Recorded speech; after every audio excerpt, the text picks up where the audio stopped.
Uh, Yesterday's New York session, we went and I walked through this trade, and yeah, I just captured it 1 to 1, and yeah, price did actually continue higher, which would have given me like I think a 1 to 4, yeah, roundabout. So yeah, but it is what it is. So today, let's see if we could catch something within the New York session, and I'll be listening to the Sermon on the Mount lecture while. So yeah, but anyway, enjoy the video and do sub and like and comments down below which what you would like to know about, like how I approach the markets. So yeah. The Sermon on the Mount is the longest continuous discourse attributed to Christ in the Gospels, and it's widely regarded as containing the central doctrines of Christian faith in the, I suppose, the most condensed narrative sense. And a sermon is just a talk or a discussion, a dialogue in some sense, I suppose, as well. And the first question might be, well, why would it be on a mountain? And talking about that allows us to understand, to some degree, right initially, how complicated these things are. Words and phrases and poetic titles make sense to us because they appeal to us at emotional, motivational, and embodied level. And so you think, well, do you become enlightened in a valley, in a pit, or on a mountain? And the answer is, well, you become enlightened on a mountain, not in a valley. And why would that be? Well, you can't see in a valley, right? You're hemmed in. And so your vision is blocked by the surroundings. And it's dark in a valley compared to on a mountain, especially on a mountaintop, and you're closer to heaven on a mountaintop as well, in the symbolic sense, although you're also, in some sense, in the sky. And the sky is up, and up is the place you aim, and up is where the heavenly bodies are, the sun and the moon and the stars, and we orient ourselves by the heavenly bodies, right? Because human beings are navigators, and we've learned to use the sky to literally to orient ourselves when we move from one place to another. And so part of the reason that a sermon that's enlightening is delivered on a mountain is because that makes sense to creatures like us. And there's these old comic tropes of people climbing a mountain to see a guru who's perched on top, often in a lotus position, delivering wisdom. And that's also associated with the old Egyptian idea and the Mesopotamian idea of the eye of attention. And so you see in Egypt, there was a god, Horus, who was symbolized by the eye and also by the falcon. Falcons, by the way, are birds of prey, like eagles, raptors in general, and they're the only animals that have better vision than us. And so they've been used for a long time as a symbol of the capacity to see long distances from above and extraordinarily clearly. And the falcon, of course, can fly above everything as well as having great vision. And if you remember The Lion King, the movie The Lion King, there was a little bird in there named Zazu, and Zazu was the eye of the king because he could fly above everything else and see. And that's an extremely interesting issue too, because, and in the Mesopotamian creation myth, the god Marduk, who was their monotheistic god and a precursor of Christ in some sense in that manner, he had eyes all the way around his head and he could speak magic words. So there's an idea there in Mesopotamia of the doctrine of the word and the magic word that can bring things into reality, which is what we do with our words, for better or worse, and what we actually and truly do with them. Because what you say changes your destiny, and it changes the destiny of people around you.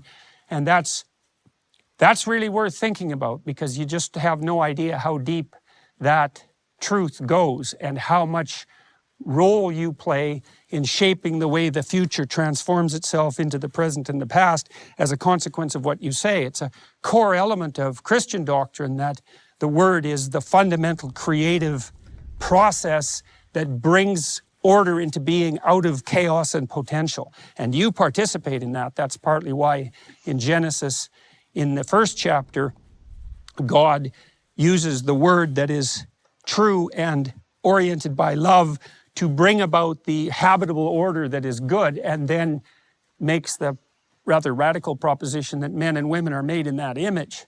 And so you can think about that in your own life. So the idea of love is that despite its suffering and malevolence, the world is worth supporting and working to improve.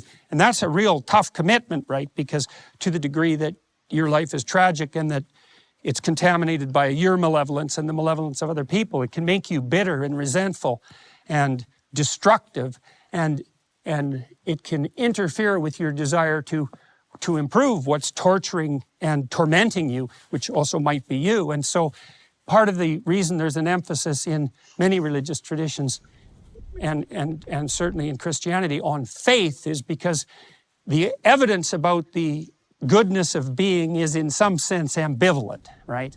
I mean, you can tell that not least because of the culture war that's tearing us apart right now, because the accusers, so to speak, say that the world's so corrupt, human beings are so corrupt, that we're best understood as nothing but the drive to malevolent power in some sense. And it's a pretty powerful critique, because it's not like history isn't a complete catastrophe in many ways, and it's not as if we lack the capacity to make other people's lives miserable and our own, and also, I suppose, to some degree, pose a threat if we're not careful to the ecological integrity of the planet.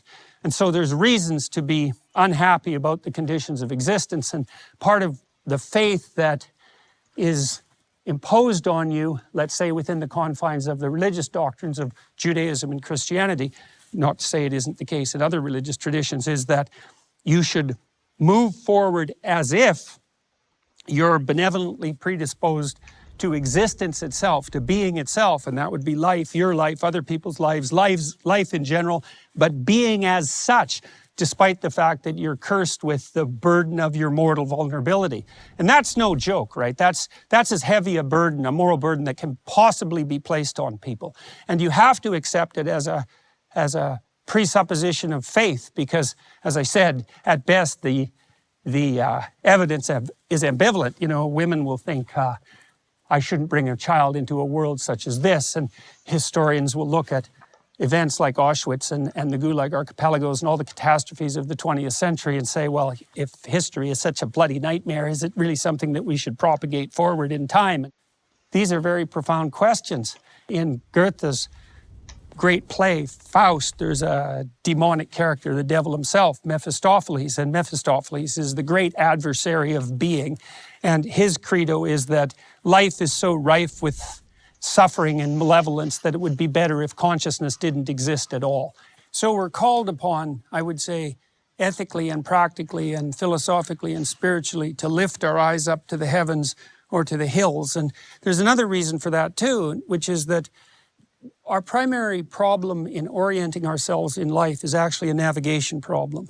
It's not a perceptual or a conceptual problem. It's how you get from point A to point B, because we're mobile creatures and we're always concerned with what we're going to do next and what we encounter along the way. And that means that we have to be aiming at something to move forward, because why move forward if you're not aiming at something? And why would you move forward towards something you're aiming at if you weren't aiming up? Because the place you're going to, if it's not better than the place you're at, why would you work to move there? And so that idea of up is built into our conception, not only of progress forward, but it's also built into us psychophysiologically and neuropharmacologically, because most of the positive emotion you experience now, and this is worth knowing, man, is experienced in relationship to a goal.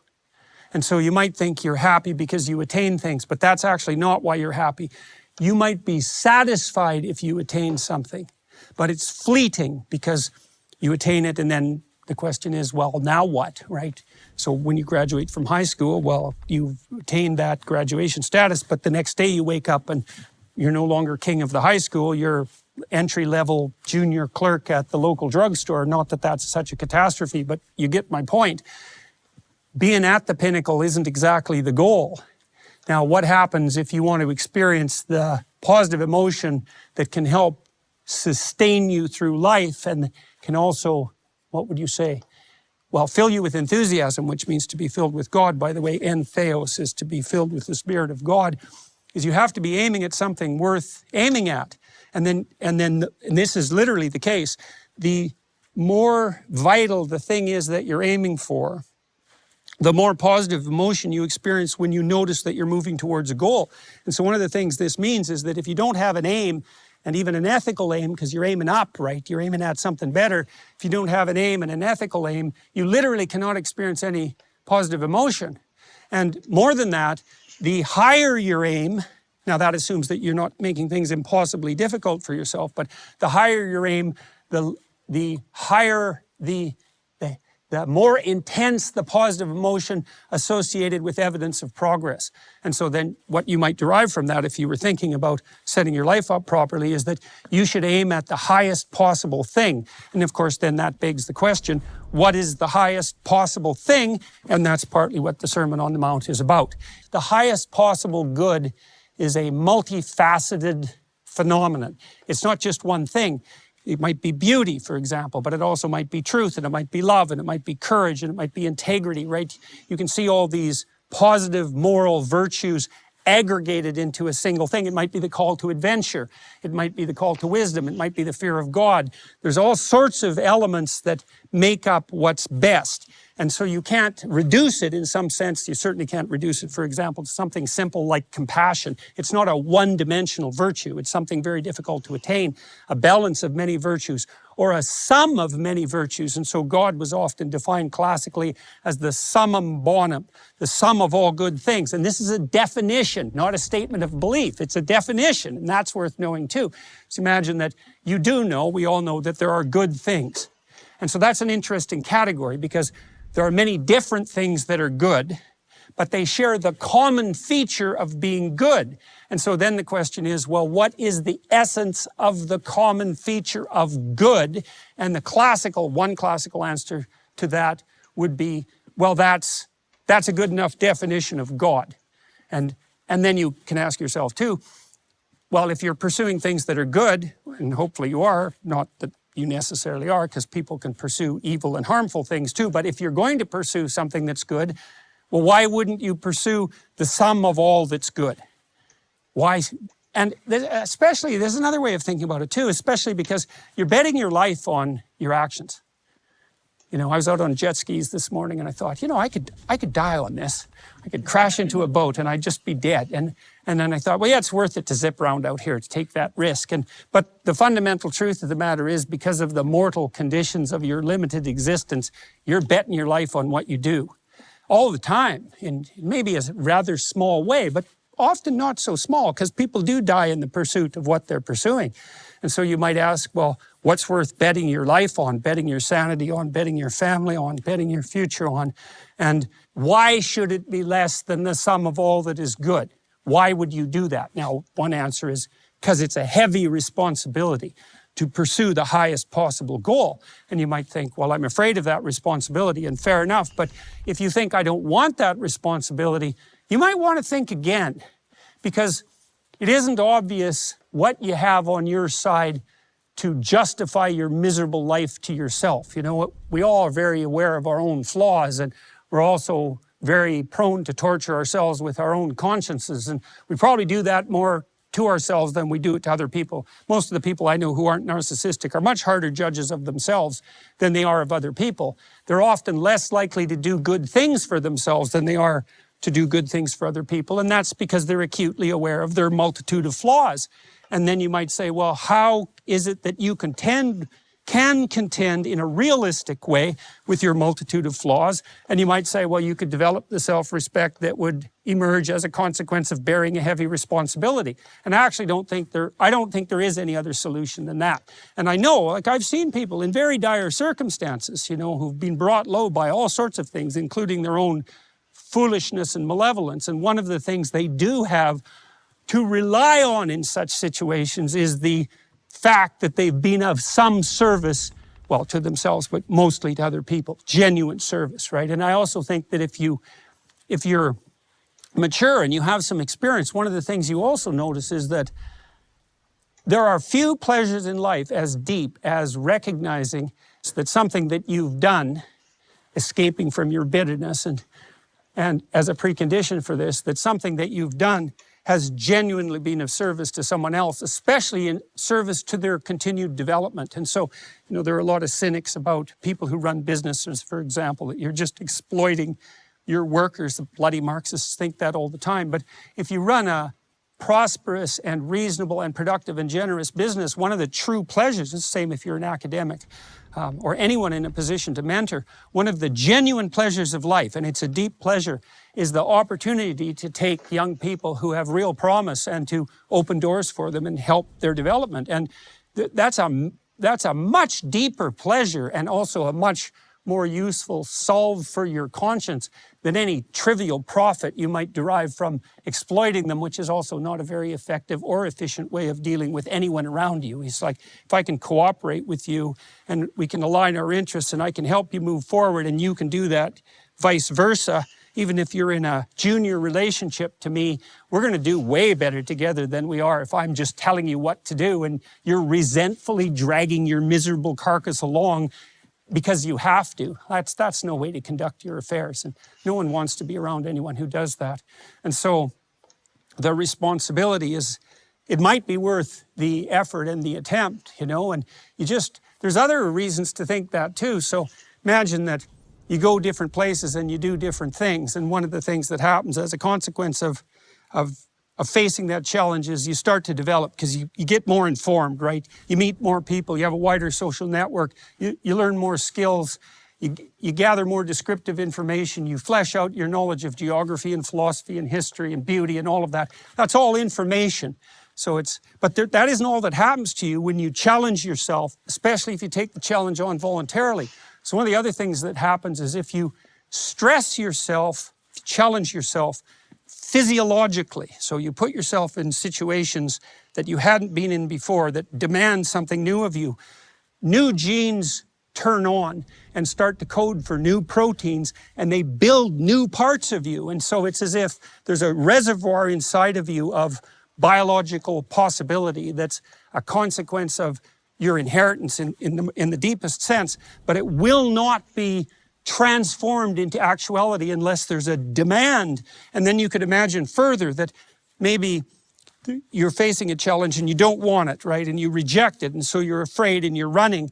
Then the genes that turn on inside you are going to turn you into a prey animal and something that's hiding. But if you face that voluntarily, then that puts you in an entirely different psychophysiological state. The data on this are quite clear. And that's going to craft you into the sort of person who's more and more able to voluntarily confront larger and larger challenges. And given that the basic challenge of your life in some real sense is to not allow the weight of your mortal vulnerability to embitter you and drag you into hell, I think that's even a more pertinent threat than death. You better be set up for the challenge, and everyone faces this in the most fundamental sense, right? Betrayal and death and old age and all the things that are classic elements of the catastrophe of existence.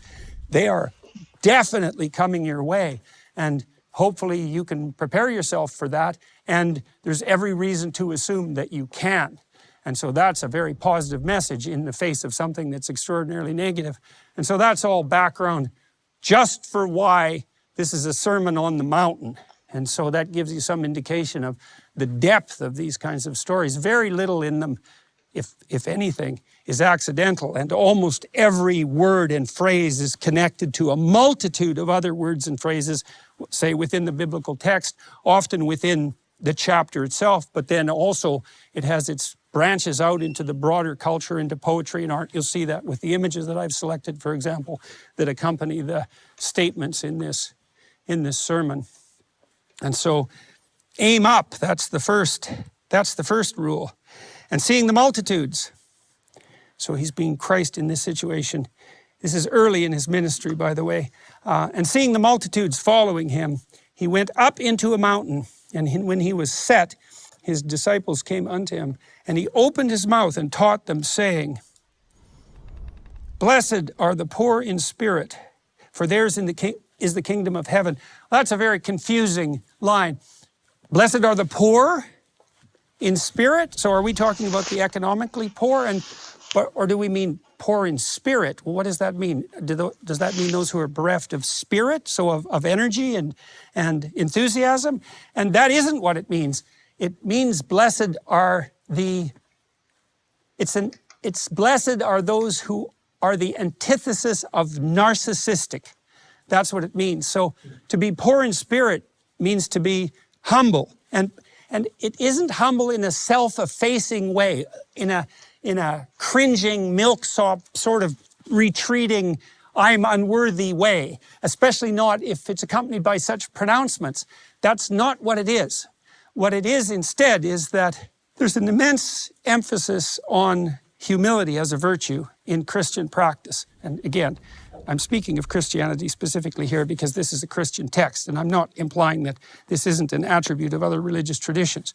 But what is this humility, and why is it a virtue? And a long time ago, when I was teaching this course that I developed over a few decades called Maps of Meaning, I put forward the proposition that your experience is made, you can subdivide your experience into two components at the broadest level. It's yin and yang to some degree, but another way of thinking about it, a more concrete way, is known and unknown. There are things you know, and there are things you don't know. Now, here's the definition of know. It isn't that you have a description of it. You know a place when what you want to happen happens there when you act. That's how your brain reacts to a known situation. So when you're somewhere familiar, the reason it feels familiar is because everything you do works. And that's one of the nice things about being home. You know where everything is.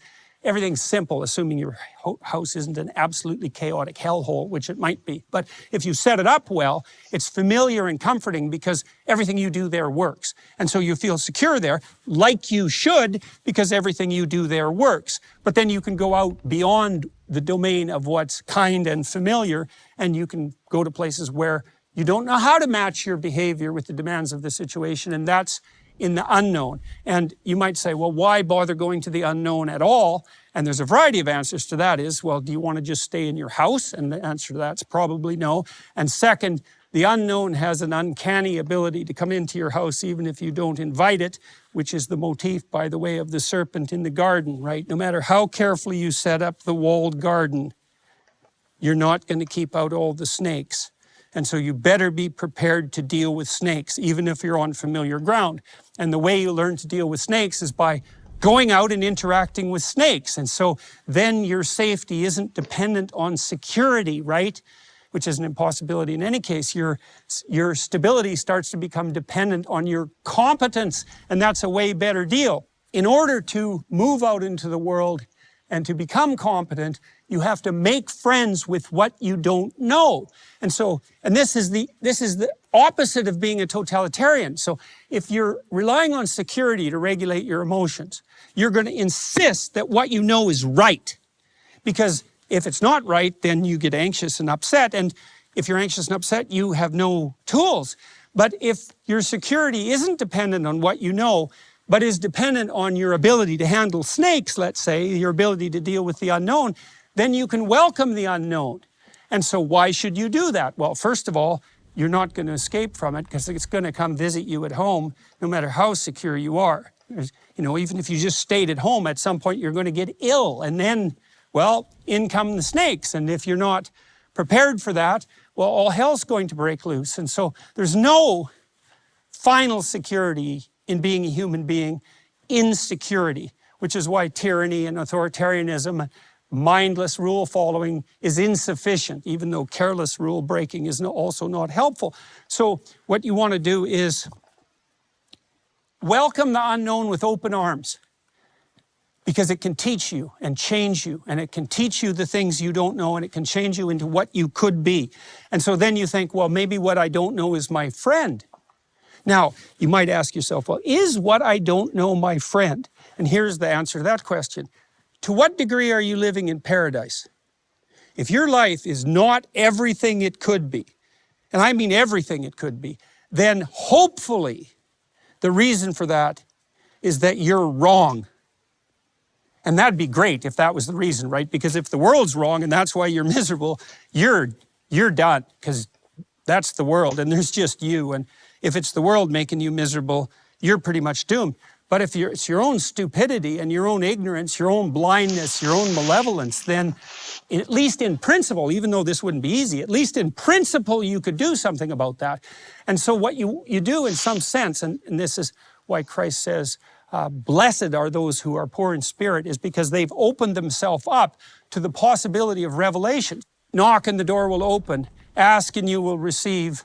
Seek and you will find, which seems wildly optimistic, but which has a real point, which is that the manner in which the world manifests itself to you is dependent to an indeterminate degree on what you aim for and how much you're willing to sacrifice to attain that. And I mean that technically as well, because when you look at the world, you look at the world through an ethical hierarchy, because you have to prioritize your perceptions. You have to decide what's most important, because that's what you look at. Because what else would you look at? What's least important? And so with every act of your movement of your eyes, and with every attempt to focus your attention, say on a conversation in a restaurant when there's all sorts of other conversations going on, you're making decisions about what's most important. And so if what's most important is opening yourself up to revelation, then you're going to put yourself in a position where that's a possibility. And so one of the things I recommended to people who are trying to develop a vision for life, and this is a meditative exercise or even a prayer, is, and we could put it in biblical terms for the purposes of this lecture. So imagine that you can have what you want and you need, but you have to know what it is. And you have to be willing to let go of whatever's necessary to let go of to move in that direction. And the more you're willing to let go, and that's a sacrificial motif, the more you're willing to give up to move in that direction, the higher the probability you'll move in that direction. And the more clear your vision is with regards to what you want, the higher the probability. Well, that makes perfect sense, right? How are you going to orient yourself towards something if you don't know what it is? And how are you going to attain something difficult if you don't put in the requisite effort? No one with any sense would ever presume that either of those things were possible without doing both of those things. And so the exercise asks you to spend 15 minutes, first of all, imagining, okay, here's the deal. You get to have what you want and you need in 5 years from now, within the bounds of reasonable rationality, right? But who knows what that is, because God only knows how far you could go in 5 years if you were all in. You can go a long ways. But let's be reasonable about it. Make another plan in 5 years if you're radically successful. If you could have what you wanted, what would it be? And it's a bit of a vague question, so we ask people to answer it more specifically.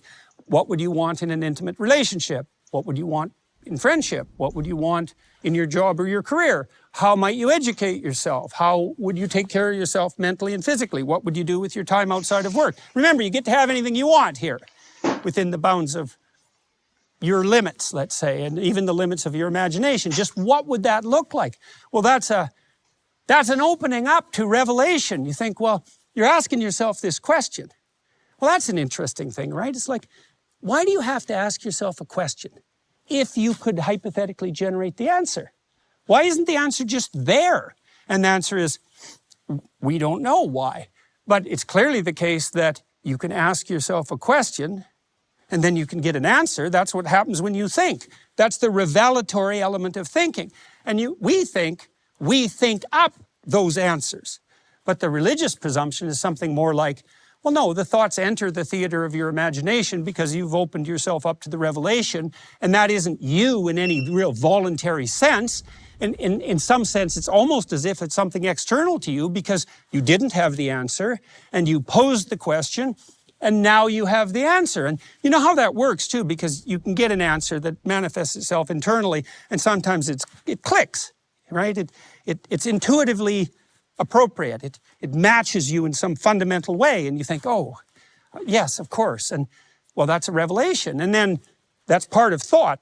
First part, ask yourself a question. The second part, receive an answer. The third part, dissect and analyze the answer and maybe compare answers and maybe do that in dialogue with other people.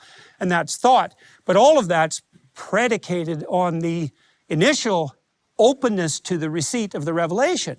And so this is such a cool idea that the more of your own ignorance and insufficiency you're willing to admit, and that's a painful thing, right? If you go right down to the core of why you're much more useless than you might be, you go right to the core of that, the deeper you go down, and that's in some real sense an admission of your sins and inadequacies, the more likely it is that you'll receive an answer that will rectify that. And I think Well, that's the first line.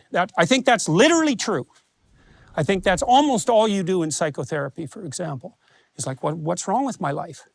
Now, some of that might be, you've been terribly hurt by other people, but maybe you need to fortify yourself so that won't happen anymore. And you may have all sorts of physical and psychological problems that are intrinsic to you, but it's still the same issue. You still have to contend with those weaknesses, and you've probably multiplied them stupidly in all sorts of ways. And so you got to put yourself down, not in a demeaning sense, but you have to strip yourself of all your presumptions and your pretensions, especially when you're dealing with the worst problems that you face, because the worst problems you face are in some sense directly proportionate to the most blind that you are, right? Or God, wouldn't it be lovely if that was the case, that was the reason you had serious problems, is because that's where you're most blind. It makes sense, hey, because you'd be most afraid there, and also most unwilling to take remedial action. And so you really have to humble yourself. And it's supposed to be a private act too. This isn't something you do and sort of expose your vulnerability to other people, although there might be circumstances under which that's appropriate. You're really doing that for yourself. Like, what the hell's wrong with me exactly? And that's a terrifying thing too, because that means you have to admit to yourself that you are unhappy. And that's the first thing a tyrant does, by the way, is forbid you to be unhappy. And so you might be a tyrant to yourself in that regard.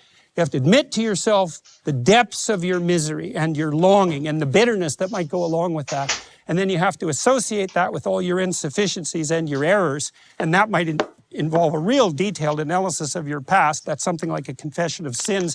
And the more you do that, and this is literally the case, the more open you are to a corrective revelation. And so Carl Jung, the great psychoanalyst, he said, modern people don't see God because they don't look low enough. And that's worth thinking about for the rest of your life.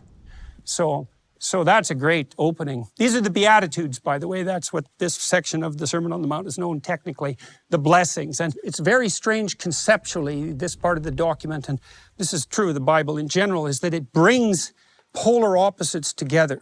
Right, so it lays out some of the elements of the catastrophe of life, and then it says it's in this twist.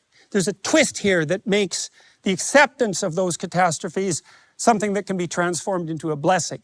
And you see this exemplified most particularly in the meta-narrative of Christ's life, because Christ, of course, dies a torturous and unjust death at the hands of malevolent people, which is the worst sort of death you can die in many ways. But the story itself is contained in a broader narrative that the acceptance of that destiny, which, by the way, is a destiny that to some degree we're all prone to in some real sense, the more radically you can accept that, the higher the probability that you can fundamentally transcend it. And I would say that's an open question too, man, because we do know that the more you're able to contend with your own insufficiency, the stronger you'll get. And so then that is an open question. It's like, well, how far down can you chase that insufficiency, right? Is it all the way down to the fear of death, the fear of social rejection, the fear of insanity, because maybe those are the three cardinal fears. Can you chase it all the way down to that? And then can you rectify that? And I would say, this is a Kierkegaardian idea, you find that out in the course of your life. No one can tell you that how that's going to go, right? That's your adventure, and no one can have that for you. And you don't have to find it out. You don't have to dig all the way into the depths, but they will come looking for you, and there's no doubt about that. So my sense is it's a hell of a lot better to be prepared, and you're a lot less harmful and toxic to other people under those circumstances too. And that's really worth considering as well if you have people in your life that you love, because maybe you don't want to hurt them while hurting yourself. That's often a way out of self-inflicted pain for people. It's like, well, maybe you don't care that much about yourself, and maybe you have your reasons, but there are people who love you, and they are not going to be happy if you are not doing well for yourself. That's generally particularly true of parents in relationship to children. So blessed are the poor in spirit, for theirs is the kingdom of heaven. That's a hell of a thing to say, and something to believe. Blessed are they that mourn, for they shall be comforted. I would say again, there's an emphasis on the full experience of these emotions in some sense. I'll give you an example. So this is a rough one. when my wife's mother died of a degenerative neurological disease, an Alzheimer's variant, and it was very nasty. It basically took her apart over 15 years, you know, and it's a terrible thing to watch someone decay in a piecemeal fashion, right, towards an inevitable death. And of course, everybody in her family was very sad about that, but there were some events around her demise that served as their counterpart. The first was her husband. His name is Del Roberts. He's my father-in-law. I've always liked him. He's a really charismatic guy. He's real 1950s Dean Martin, man about town kind of guy. Extremely extroverted, pretty disagreeable, really funny. Everybody in the little town we grew up in knew him. He just had that ebullient personality. And he was out all the time working as a businessman, and he was an athlete as well. And he had a big booming voice, and he was always the center of the party, in a good way. I really liked Dale, and luckily he liked me. But when his wife got sick, no one really knew how he would respond, because I wouldn't say that his cardinal virtues were not those of compassion. And this is not an insult. Compassion can be a devouring virtue, and for the person who experiences it and for the target of the compassion. And so I'm not saying this in any manner that was critical at all, but he didn't seem to be the stay-at-home, take care of someone sort of guy. And that's exactly what he turned into, and it was stunning. Yeah. Yeah, it was unbelievable, because he took such care of his wife, and it was so amazing to see that part of his character flower like that, you know, and to see him sacrifice his more extroverted and outward-oriented mode of being to take care of this woman that he loved. And he really did love her, and she really loved him, and really right up to the end when she couldn't speak, she would light up when he came into the room. And so that was something, because he was mourning her loss. He wasn't shielding himself from the grief, and because of that, it affected him deeply enough to transform him. And so what was the benefit of that? Well, the benefit was she had a lot less miserable time of it than she might have. So it was still hell, but it wasn't the lowest depths of hell, and it could have been. And then he manifested a widening of character and wisdom. And one of the things that did was there was some friction within the family, like there always is, and some ambivalence in the relationship between the children, say, and the father. But all of his children came to respect and admire him much more. And so when she died and he got old, they were much more around to take care of him, which is an extremely interesting thing. And also the family who was not afraid of death in a very fundamental sense. My sister-in-law was a palliative care nurse, and my wife is very brave in that regard. And another sister was a pharmacist. They were in the medical establishment and accustomed to confronting reality head on in some real sense. And so when their mother died, they marshaled together, and they didn't squabble and fight with each other, and they did what they could to make her deterioration as bearable as possible. And because they saw in each other the effects of the loss that they shared, they got closer. And by the time Tammy's mother died, the family had tightened up to a much greater degree than had been the case before the onset of her illness.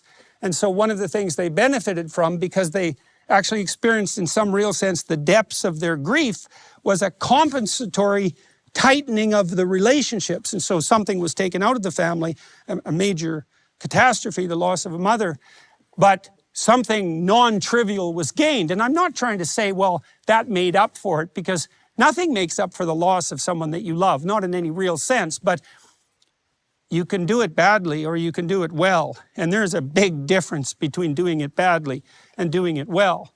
And so I think this beatitude reflects that notion, is that, well, the other thing too is that mourning in the real sense is proportionate to love, right? The more you love someone, the more you're going to mourn. And then to mourn someone's loss is also in a paradoxical sense a celebration of life, because if you allow yourself to be affected by the disappearance of someone that you loved, even if you had a somewhat ambivalent relationship with them, which is often the case with, well, family members, for example, you also signify to yourself that in the depths of your soul, you regarded their existence as worthwhile in the most fundamental sense, and their loss, a true loss, despite their inadequacies and their flaws, and yours as well. And maybe in some sense, even because of their inadequacies and their flaws. You know, as my parents have got older, because people get, in some sense, more like they are as they get older, and their horizons get somewhat restricted, you know.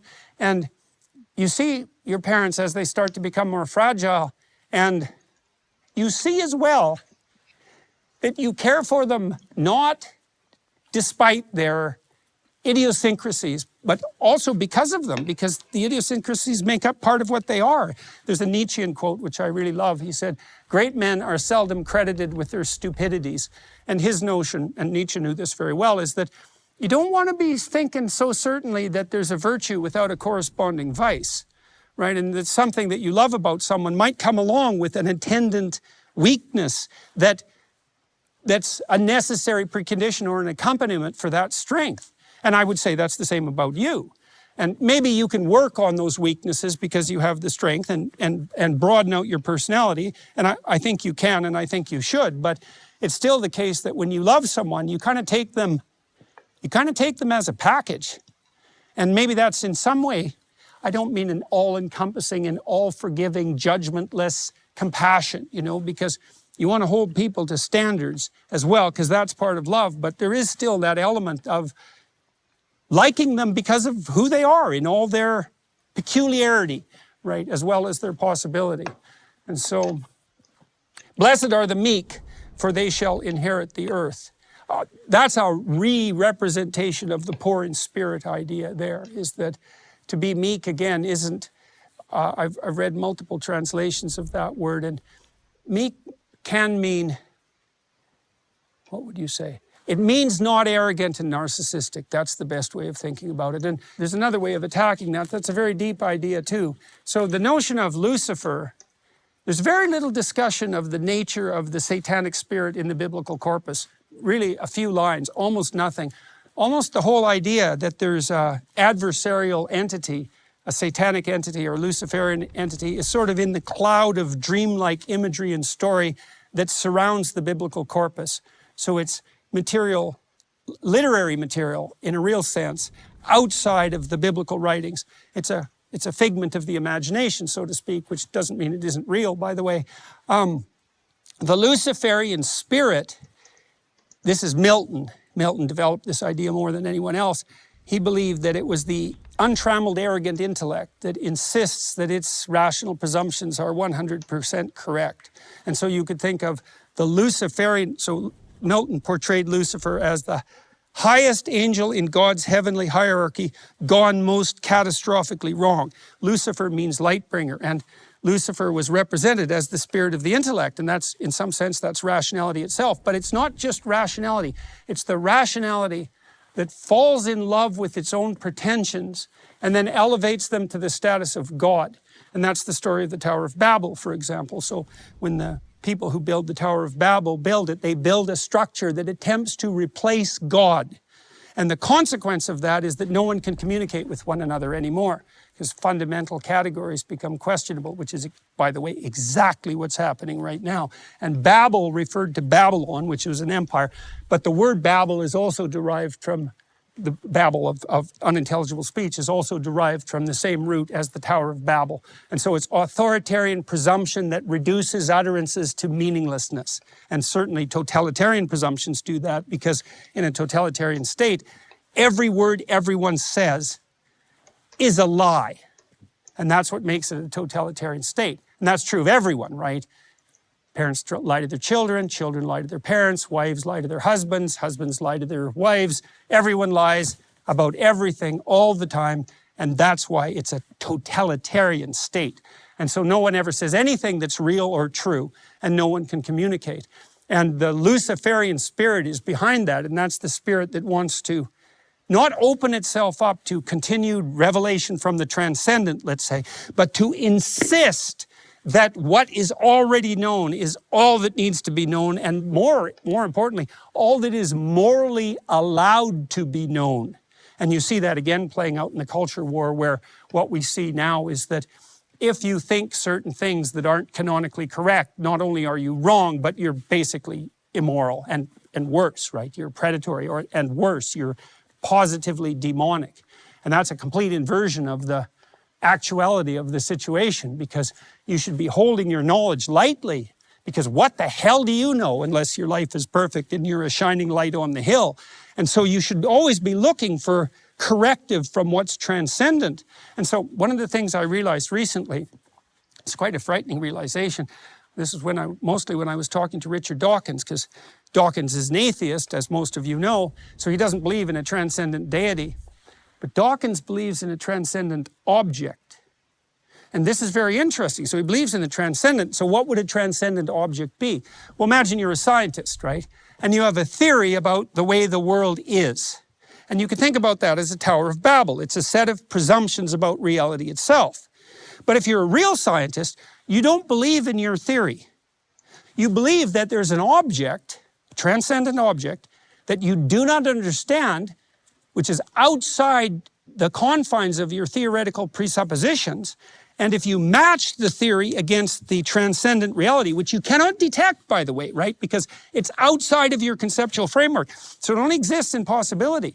If you match that theory against the transcendent object, it will correct you. And I think that's the same idea as a transcendent deity. It at least shares the notion that there's something, well, that there's an objective reality. But it's not objective, it's transcendent, because it's outside of your epistemological frame, right? Epistemological frame would be your philosophical and conceptual frame. And so I think, I don't know if this is true, but it could be true. It's possible that the reason that science developed in the West was because we developed the notion of a transcendent reality and instantiated that very deeply in our culture. And once that had been instantiated, that you could exist in a relationship, say, of truth in relationship to the transcendent, we could also use that on the material world, and it also turned out to work there.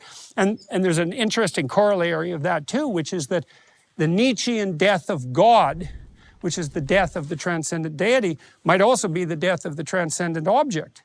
And you certainly see that playing out with the postmodernists, because they basically make the claim that there's no territory, there's just different maps. There's no transcendent reality, even on the objective front, which is why you see things like the decolonization of science and the insistence that the scientific enterprise is nothing but a variant of the oppressive maneuvering of the power structure, something like that. It's not any real attempt to contact something genuine on the ontological front, so that's the study of reality itself, because there is nothing genuine there. And if you think there is, that's just an index of the depth of your willingness to use your own delusions to oppress other people. That's a hell of an accusation, you know, both on the theological and the scientific front. And so it could be that if we lose our humility in the face of the transcendent, we'll also lose the transcendent object in science itself. And no one saw that coming. But I think not only is it a possibility, I think that's exactly what's playing out right now. And so science, there's no reason to assume that's not a fragile enterprise.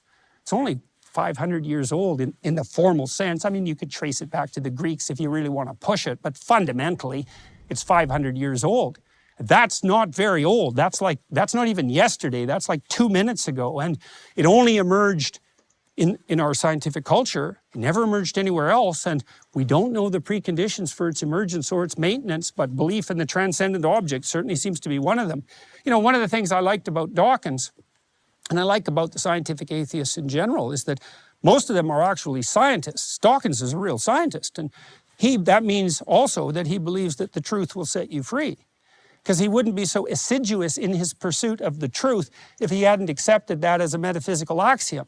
I tried to torture him a bit about that, and we've got a little ways on it, but he believes, like most of the atheist types believe, that you can have a hunger for truth outside the framework of a Judeo-Christian morality, and I'm not so sure that's true, but he thinks it is, and he might be right, but he isn't. As he's finding out, as the scientific enterprise collapses around him, and all the atheist humanists who were supposed to be rationalists degenerate into postmodern woke ideologues, and he's suffered a fair bit on that front already. And so, you know, because his dream was, well, we'll shed the shackles of superstition and we'll all be enlightened Renaissance rationalists. Like, no, we'll just be way crazier than anything you've ever seen. And that seems, first of all, it's the most likely outcome because it's really hard to be a trained scientist. Like it takes you 10 years of practice to really think like a scientist. And then if you take all those scientists that have practiced for 10 years, only a real tiny subset of them can really think like scientists. It's really, really hard to learn that. And so the probability that what's interfering with that primarily is just the hangovers of our superstitious past is like, you know, that's part of it, I suppose, but it's not very much of it. It's a way worse problem than that. Blessed are they which do hunger and thirst after righteousness, for they shall be filled. Well, that's a lovely idea. Another variant of the knock and the door will open notion is that, well, if you want righteousness, whatever that means, well, what would that be? To walk the proper path. And so you might say, well, do I want to walk the proper path? That's the first thing you have to figure out.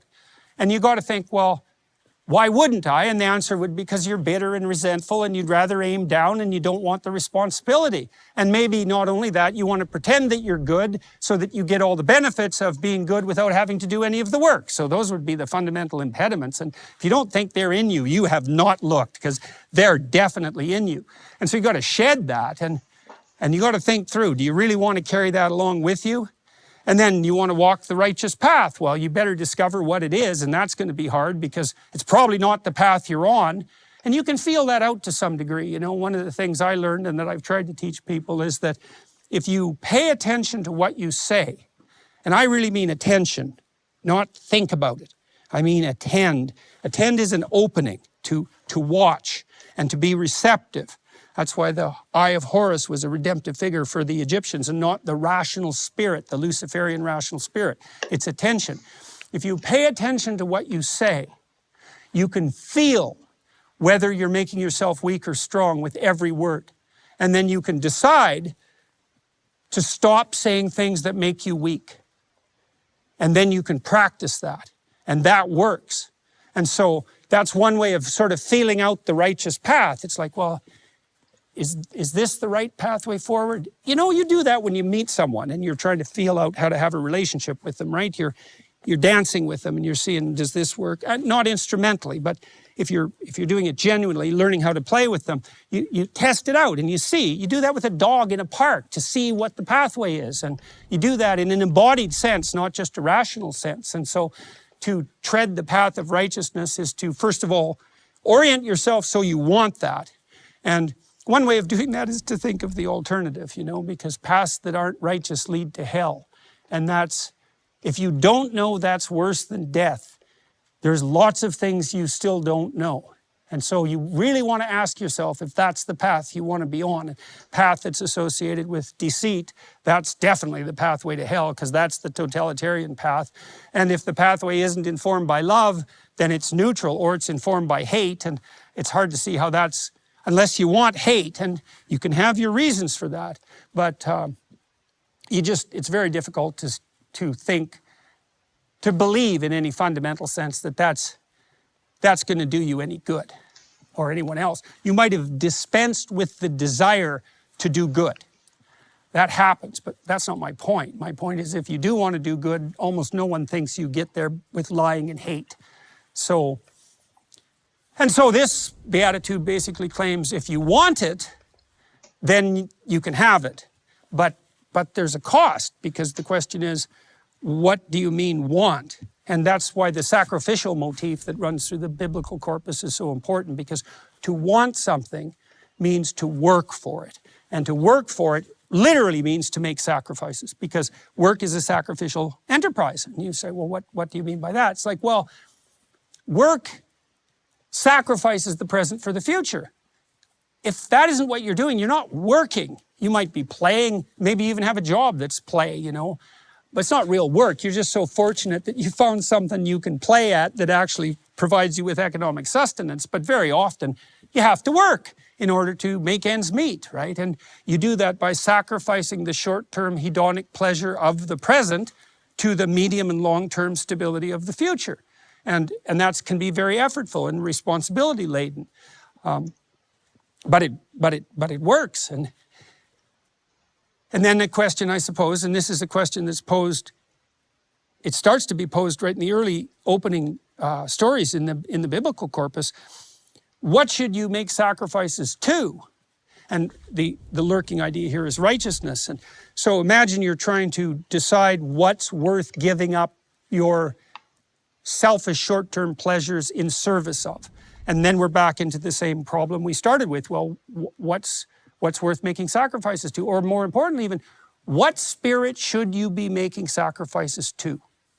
And that's the question of God. And you might think, well, that I don't believe in God. And I would say that's completely irrelevant in some fundamental sense, because if you're not making sacrifices, you're at best useless. At worst, you're harmful. And you're chaotic and anxiety-ridden seeker after trivial pleasures. That's you. And then you're making sacrifices anyways, because now you're sacrificing the future to the present instead of the reverse. So there's no way out of the sacrificial paradox. There's only a matter of getting it right. And then the question is, well, what's worth the ultimate sacrifice? Because you're going to have to make that. Everything you have, everything you hold, you're going to lose. And then the question comes up, what could possibly justify that? And the answer might be nothing, right? That would be the fundamentally pessimistic answer. But you could always pose it as a question to yourself, right? You could take it seriously. I'm going to lose everything. All right, so given that that's the case, how might I live? And it seems hopeless. I'm going to lose everything. Why would I live at all? But it's possible if you actually asked yourself the question, you could find an answer to it. And I do believe you can. You know, when someone my age, because I'm getting older, I look back on my life, I think that was worth it. You know, and it's often something that took a fair bit of struggle to manage. But I think in retrospect, yeah, but it was worth it. And that's a hint in the right direction, isn't it? Because if it's difficult and demanding, and you do it in the face of your mortality and your insufficiency, and your judgment on that in retrospect is, yeah, but that was worth it, then you actually found a solution to the problem. One of the things I really liked about the biblical corpus, especially the story of Abraham, but you see it in the story of Moses as well, is there's this idea that it isn't happiness that redeems you, it's proper sacrifice, but there's more to it than that. What redeems your life is the adventure of your life. It's not happiness. It's not ease or security. It's not freedom from anxiety or even privation, none of that. In fact, experiencing those in the proper proportions might be a precondition to a full life, right? To putting yourself in a position where you actually have something to lose and both risk and experience loss, because nothing ventured, nothing gained, right? And so, but I do think that it strikes a deep chord in people when you say you could have the adventure of your life. And that would be so magnificent, it could be so magnificent that it would justify the catastrophe of your life. Or you could even put it forward as a challenge. It's like, could you conjure up an adventure for your life that's so magnificent that it would justify the catastrophe of your life? And the answer is, well, we'll see what you do with your life. Because you literally answer that question. You literally answer that question with your life. And here's something else to think about that, I think, that's so interesting. So in the force that God uses at the beginning of time to conjure habitable order, the habitable order that is good out of potential, that's the Word. And the Word is directed towards love in the sense that we've already described, but it's also the truthful Word. And so truth is subordinate to love in that sense. So then you might say, well, how to think about truth? And so imagine that, oh, I don't know, maybe you're out on a date and you're trying to manipulate the person that you're with into bed with you for some short-term hedonic gratification. And so you're trying to craft yourself so you're maximally attractive to attain that short-term end. And so it's not you that's talking, right? It's this little fragment of yourself that's possessed by this desire. And now you're twisting and bending your words to attain that desire. You might say, well, I'm lonesome and I'd like to be with someone, and so that's perfectly justifiable. But the problem with that, here's the problem. I thought about this in relationship to these guys in colleges now. There's a small percentage of people, men, in female-dominated colleges who basically have their selection of sexual partners because there's a shortage of men. And there's a tiny fraction of that shortage of men who are popular. And so they can engage in repeated short-term hedonic sexual interactions. And so why not? What a deal. Except, well, what are you learning? Exactly. Like, are you learning a variant of psychopathic instrumental manipulation? Because you just treat the other person as if they're a target for one interaction that's not repeated. And that's a recipe for learning how to be a psychopath, that's for sure. And so you get what you want, but what the hell do you know about what you want? That's the big issue here. It's like, unless you're 100% reliable, and you're not, your conception of what might constitute the optimal future is likely to be warped. And so that doesn't mean you shouldn't make plans. It doesn't mean you shouldn't have a vision and lift your eyes up, but you have to do that given your sense of your own inadequacy. And so then you might say, well, why don't you just give all that up and just say what you believe to be true? And then what you find is that's an adventure. Because if I tell you only what I think you want to hear, I might be able to manipulate you to do what I want, right? And that could be true in business, and it could be true in my family, and then maybe I even have a slightly higher chance of getting what I want, although I think that's debatable because people see through that pretty quickly if they have any wisdom. But if I just tell you what I think, then I have no idea what's going to happen. None. It might be good, might be bad. It might be good, bad, and then good. That's happened to me a lot. It was like really bad, and then it was good. And so I kind of learned to live through the desert part of that and to get to the positive part. And, you know, it shook my faith in the truth to some degree because it got me in a lot of trouble to say what I actually thought. But I found that if I was careful to begin with, and if I didn't backtrack, things would turn eventually. It was not so fun while they were turning, you know, and it wasn't necessarily the case that they were going to. But there's something deeper in that. Imagine that you want to have the adventure of your life. Okay, now imagine you're using lies to manipulate yourself and other people. Well, those lies aren't you by definition, right? They're not the real you. That's what makes them lies. And so if your lies work, the thing that's succeeding is not you. And then you might ask yourself, well, who or what is the prince of all lies? And what makes you think that that's not what's succeeding when you get your short-term way? And if you think about that deeply enough for a while, then that's one of the things that can scare you straight. You think, well, if I say what I believe to be true, or at least don't lie, because you can at least start with that, then at least it's you, right? And maybe you're not very good at it to begin with, and so you get hammered pretty hard, but What Jordan is then saying it's is you very getting hammered profound too, you know, and if you resonates hammer with me. metal So, yeah, carefully enough, it's you can make crazy. something beautiful out of it.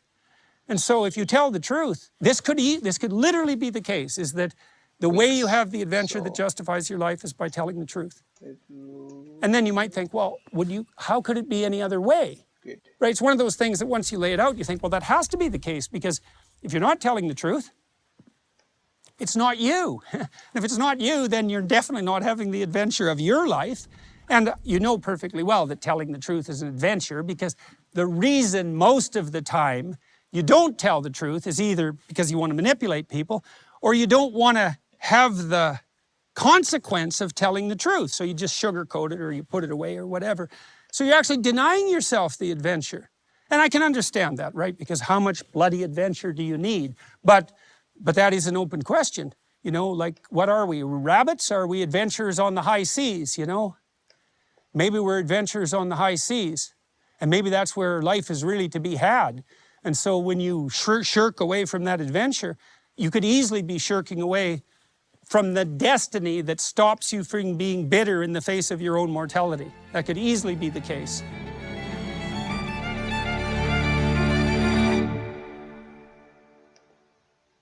Sorry, short some high. Yeah, so this looks nice. Like breaking below that low. Philosophy raises the most simple So, questions. This is why children are often the best philosophers. They're always asking, wait. I'll continue the video. So here we had a lack of displacement right there. So most of the time whereby there's like a lack of displacement, price would usually like take out the previous high prior to the lack of displacement, if that makes sense. So yeah, right now I would want price to break this low with displacement to also break below that as well to continue the bias that I'm in. But yeah, for now, it looks rather not nice, because if this holds, because like this is a new formation of an auto block, like this candle, right? If we break above it, then yeah, we could potentially go above that low. I mean, go above that high, sorry. So I would like price to not go above it, because then if we do, that would negate my trade idea. So yeah, yeah, as we can see here, we had like lack of displacement right there. So if we do have lack of displacement, we go to the low that we formed prior to that, so which is like that one. So here, as we can see right there, we have like an auto block on the 3 minutes, and yeah, once we got that, then yeah, price may be changing sentiment, and I don't like it, since yeah, I'm in the opposite side, right? So yeah, as we can see there, we got the reaction from that auto block. So I want to see how GU is moving. I think GU today was actually the right pair to go to. Yeah, because as you can see there, yeah, I think GU was the one today, since Euro GBP is a bit weaker. So yeah, I thought this weakness would like stop, then from there continue higher on the higher time frame, but it isn't. So yeah, so GU was the trade for today, but yeah. But anyway, yeah, as you can see, the buy on USD could have been something like that, with the stop below there, then targeting PD arrays within this range, or obviously actually above the range as well. As we can see that after we mitigated the gap, we closed above it, so that was nice. But yeah, here's my trade. And it is coming back from that auto block, so now we've created new volume to the upside, which looks good. So I would want a displacement above that, like proper displacement, and also breaking that high as well. Then from there, yeah, nice trade overall. So I want to see DXY. Yes. So yeah, as we can see, we are below this low, but I want, as you can see, this candle, I would like it to print the same way as it did again to the downside, because if not, if we get above this high, then yeah, the sentiment will change. So but yeah, I really like how it reversed from that. So yeah, let's see what happens.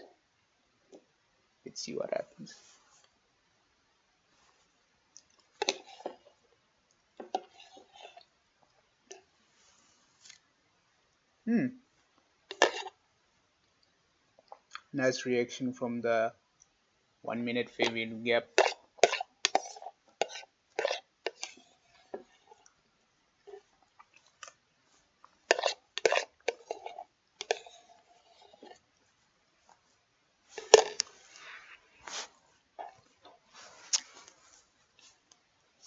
Okay, that's nice.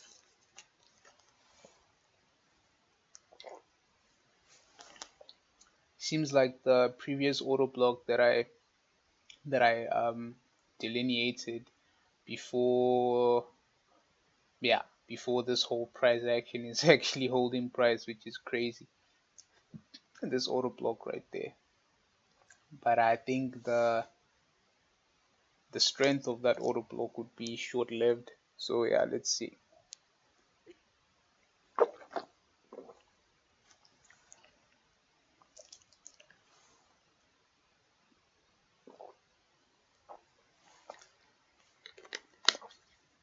And yeah, do comment down below and ask me what type of videos, trading videos would you'd like to see. Cause here I'm just assuming everyone within my 20 subscribers is actually knowledgeable, because if not, I don't know if you would get what I'm actually doing. But yeah, you'll just see as I write my texts, and yeah, as price moves as well. So you'll just learn from observing. So yeah, that looks nice, but hmm, I just want a move below that low. Then yeah, from there I think I'm going to watch the lecture. Then yeah, so just after we do confirm my bias, then I'll continue playing the sound of the lectures, and yeah, you'll hear quite nice and cool revelations of like wisdom and education. So yeah, also while I'm trading and yeah, analyzing, and yeah, hopefully you'll learn from that as well. So my trade is around break even, and there's no volume as well. There's no volume as well. But yeah, we'll see. Let me check USD CAD.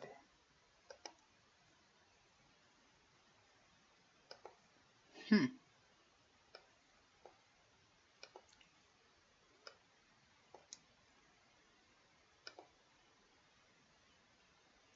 Sometimes USD CAD has a mind of its own. Like it would buy while DXY is selling, it would sell while DXY is buying. So that's why sometimes I tend to avoid it, because even though there's like news release on the pair by within like 11 minutes, it looks nice for buys, but if Dixie actually continues lower, then you know, suspicious. So yeah. So hence I don't like trading it, because it's influenced by a lot of factors, like yeah, like oil. So yeah, it's correlated with oil. If oil is, I don't know if the correlation is positive or negative. Like for example, if oil is going up, does USD CAD go up as well? That I don't know. But what I do know is that yeah, they are correlated in some sense. So sometimes you might think it's buying, but it's selling based off the oil thing, you know? So yeah. So right now, if Euro GBP does actually continue with its strength, it might help my Euro USD trade to also get above those equal highs, as also Dixie, Dixie as well, is kind of accumulating strength, I guess. So DXY.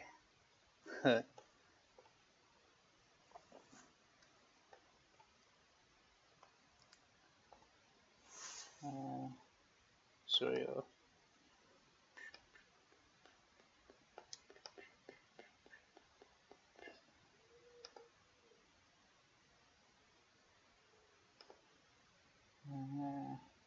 Sell side.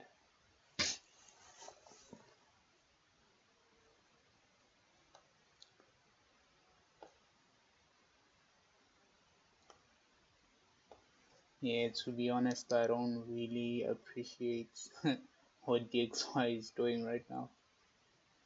I don't appreciate it.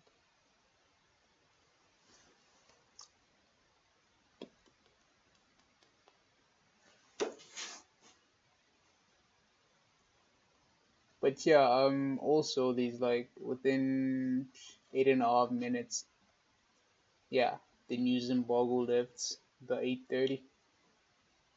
there will be slight volume, I guess. So would that volume affect my trade negatively or positively? I don't know, but seems as if, yeah, today isn't daying, yo. Yeah, so as you can see there, yeah, this range isn't holding price. So yeah, but yeah, if we do lose, it is what it is. But it was actually a nice educational week. I mean, educational day today. It was nice because, yeah, as you can see here on this candle, that even if your trade is in like deep drawdown, that doesn't mean that your trade is still invalid, you know. And we moved up. Yeah, so also we did the same again. So yeah, yeah. It's nice. I think it's a nice day to know that sometimes like if your trade doesn't hit your stop loss, it's still a buyable trade. It's still a probable trade. That's what I mean. Because there are some instances where like a trade, right, can be invalidated as it moves, whether it's in TP, I mean, whether it's in like profit or not. There'll be like certain patterns it would do to signal to you, okay, I'm done rallying, so close me, you know. So today I did have that, but for me, I also had doubts that it might, continue higher, because like my first telltale sign was the lack of displacement, right? The first telltale sign was the lack of displacement here, and also the fact that we did drop so aggressively towards the lows or towards the arrays, but they did hold price, and now we have a higher low relative to that one. So let's see if we would form another one to carry on higher, you know. And let me see, based on DXY, what do we have? DXY isn't having any of that. Yeah, as you can see, DXY created an auto block right there, and it seems to be respecting it. So DXY is like, nah, bro, I ain't doing that. But yeah, I'm just waiting for 8:30, and yeah, hopefully after 8:30 we'll get like moves below like these lows. Let me delete that one because we rated that low. Yeah, we rated that low. So yeah, let me just make my chart clean now, because now I'm talking, so I don't need. Okay, yeah, let me just hold this one because I'll expand on it. So as you can see, from that high to this low, there was lack of displacement. After lack of displacement, if we don't have like after a retracement, if we don't have like displacement towards, you know, those lows, then we will potentially take out those highs as well. So it's probable, you know. But also what is actually giving me hope around this trade is the fact that we've like the past candles had like a lot of wicks around that area as well. And so if we do have a lot of wicks there, then on the upcoming candles I would expect like price to break, and also since we have a single low there, to take out that single low with displacement and actually continue with the bias, right? And so by 8:30, since there'll be a new 15-minute candle, And yeah, that candle can potentially, after this one closes, then just rallies down, you know, just rallies down towards the lows that I've delineated there. So yeah, and another thing that I would like for the hourly to do, I don't want the hourly to close with a, what's this, with a up close candle. I don't want that, because if we do close with an up close candle, we might on the next hourly candle, like, let me just draw a line there, sharp. If we close with an up close, right, then the next hourly candle is likely to take out the previous hourly's high, then from there, then it would move lower potentially, you know. So I wouldn't like that. So what I would have, oh, sorry about that, what I would appreciate from price is just a volume below this low, like volume below this low in the upcoming 30 minutes. Yeah, just to just go down low towards that. Then the next hourly candle could be a retracement, but the retracement won't be as strong, or just a continuation towards the higher time frame lows, which is that one. So yeah, man, that's what I'm hoping for, or that's what I'm expecting, not hoping for, you know. Yeah, good traders don't hope, they expect. Yeah, you know. And yeah, I do like the reaction, as I said, towards those levels. And yes, you see, as we're getting volume before 8:30, yeah, then potentially we would break that low and the one below it, and yeah, just get out this order block. So like the whole blue square thing, or rectangle. Yeah. So yeah, let's see what happens.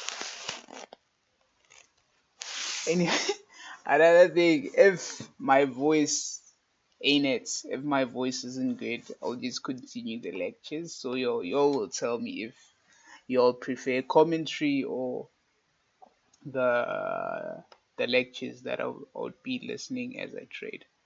But yeah, as I said, after 8:30, if we do get what I'm expecting, then from there I would continue the lecture. Then I'll just be typing, because yeah, for now I'm just articulating what could be, because yeah, it's a lot of information, that because if I type it, it's gonna take time. So I'd rather, yeah. Yeah, so as I wait for volume within this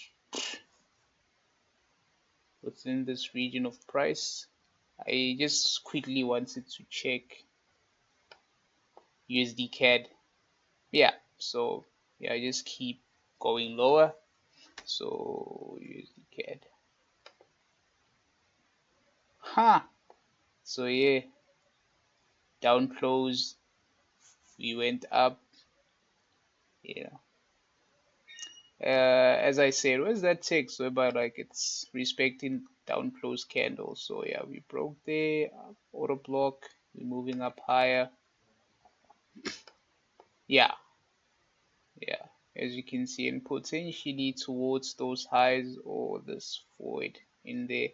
So we've broken structures there, retracements, nice pause, and then to move up higher. So you see now, USD CAD is actually bullish. So if that's the case, and DXY seems to be bearish, for now, or from my frame, it seems to be bearish, right? So hence I don't like trading USD CAD, because sometimes, yeah, it has a mind of its own. So yeah, Let me analyze Euro USD. Okay, lack of displacement again right there. So do we move towards those lows? Because then this high was rated, so we would rate that low. But yeah, this fair value gap seems to be stronger since we have like what's that? A lot of wicks around it, you know, a lot of wicks around it. So yeah, I like the formation of this new low right there. So if price breaks there, then if it breaks with displacement, then I would be glad. Then I would put my stop loss below that low, even though I want I want to put my stop loss below that one, but just for control, I'll put it there. I'll put it there. So let me, my stop loss was around there. What a nice day. What a nice day to learn. What a nice day to learn.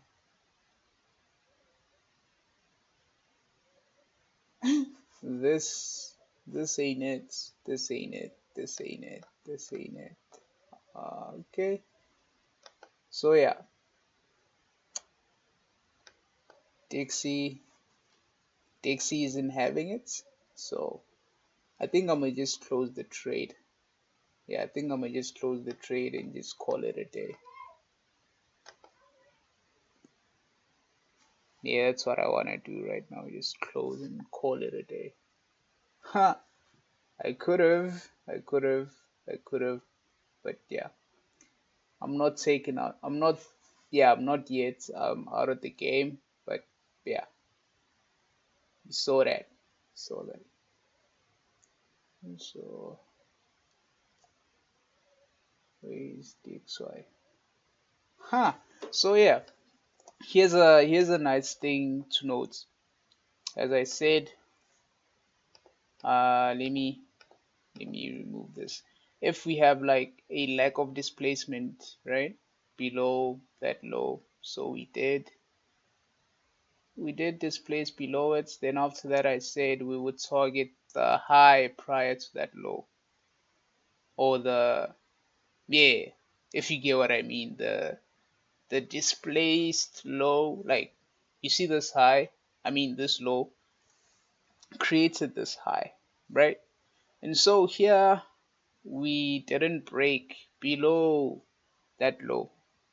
So price would then, after a lack of displacement, target that high, since this low is targeted as well. So we got that as well there. So now do we continue lower? I don't know. But we got, like, yeah, new buying sentiment there. So yeah, at this point, I don't mind losing this trade, because yeah, I do see that it won't hold, or it might not hold, right? But yeah, I'm not giving up on it prematurely. So yeah, and so as we can see there, within this range, we're still within that range. So yeah, but to be honest, GU, yeah, was quite nice. Was quite nice. So hopefully my EU trade will then capture strength from, yeah, from that fair value gap, it if it would hold price, and also DXY expanding, then that would be nice if it does expand.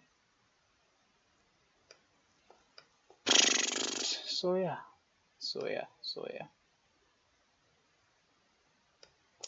so yeah. Nice. So let me just add that lack of displacements. We've taken out that low right there. And yeah, my stop loss was below that low, so I'm still safe. And now again, if we do break above this high with like a lot of volume, then I'll be placing my stop loss below the wick that was created during 8:30. So yeah, that looks nice. So I'll just wait for that push above that, and yeah, we are good. So that's nice. That's nice. So can we disrespect the breaker here on the 1 minute since we've taken, yeah, liquidity right there, buy side,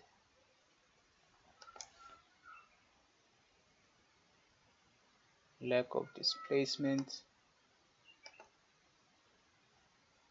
yeah.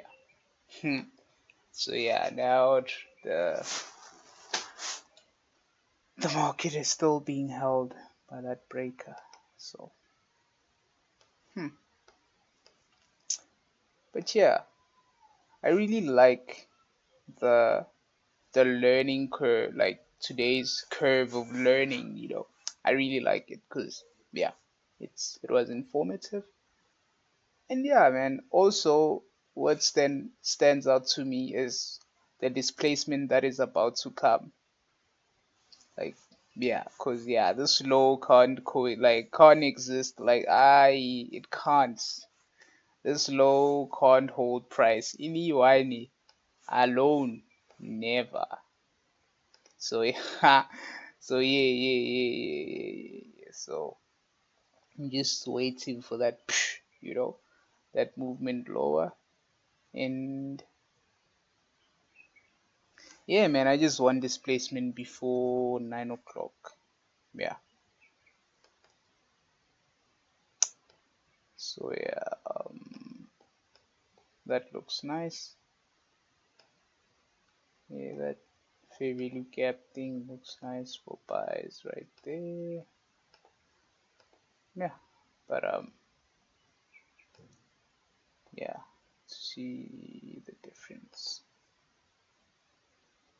Hi, trading is so nice. So yeah, man, just break below that and let's go lower. Trading is so nice.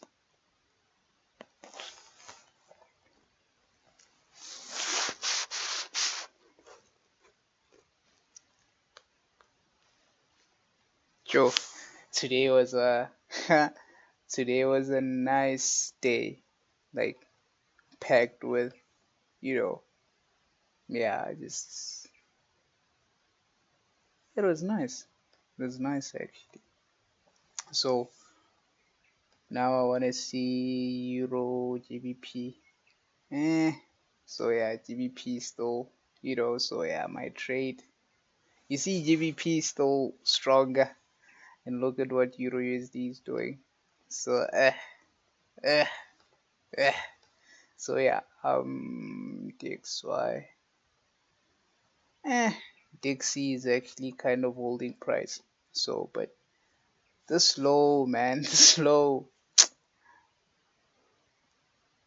man. But yeah, but yeah, that high, man.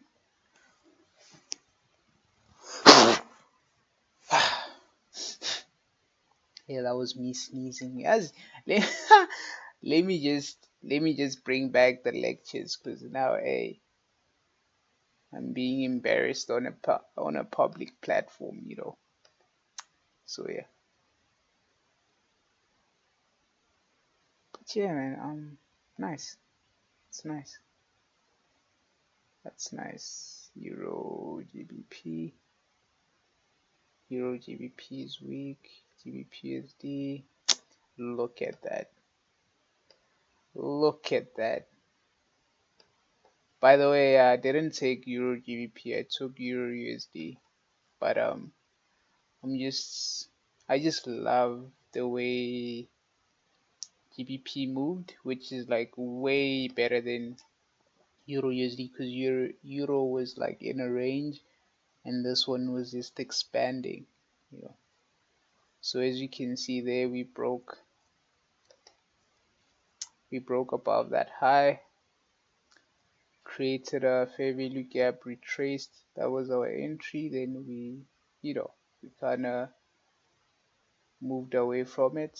Unlike Lumjita, see, like, this whole price action within this cluster of notes, and yeah. So I'm just, how many pips is that? Like 4 fractions, 5 fractions in a like in drawdown. So it's not bad, because now I just want to close this trade since, yeah. But man, this low, this low, man, this low, like, yeah, man, this low. There's just something about this low that I want it to be rated, so sell side. This low, yeah, this low, man, it's irritating me, because this is a retracement. This is not an expansion, and yeah, yeah. So let's see if maybe, let me just remove that and just draw a line. Maybe if we break below that, then yeah, I know. Once we break below that, then I know which, yeah, we might get below that low. Then if not, it is what it is. It is what it is. So Euro USD, Euro USD.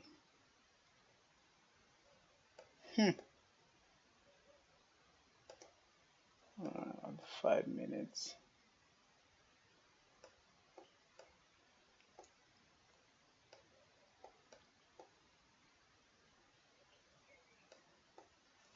Oh, this is the 15. Oh, I thought it was the 5. 5 minutes. Yeah, man, just break above that. I mean, buy side. Buy side liquidity. If you just get above that, then yeah,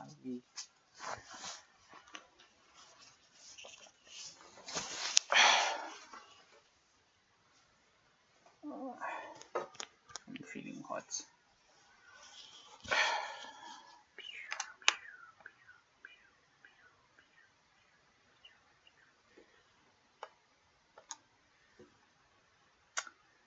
Dixie. Look at you. Look at you, man. Yo. Nah, this could have been a very fire trade. Yo. For the day. But I wanna see DXY. Okay. Okay.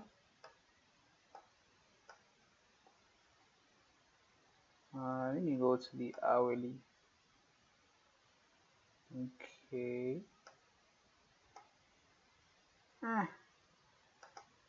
Yeah, I don't now. Yeah, now I just wanna step away from price and yeah,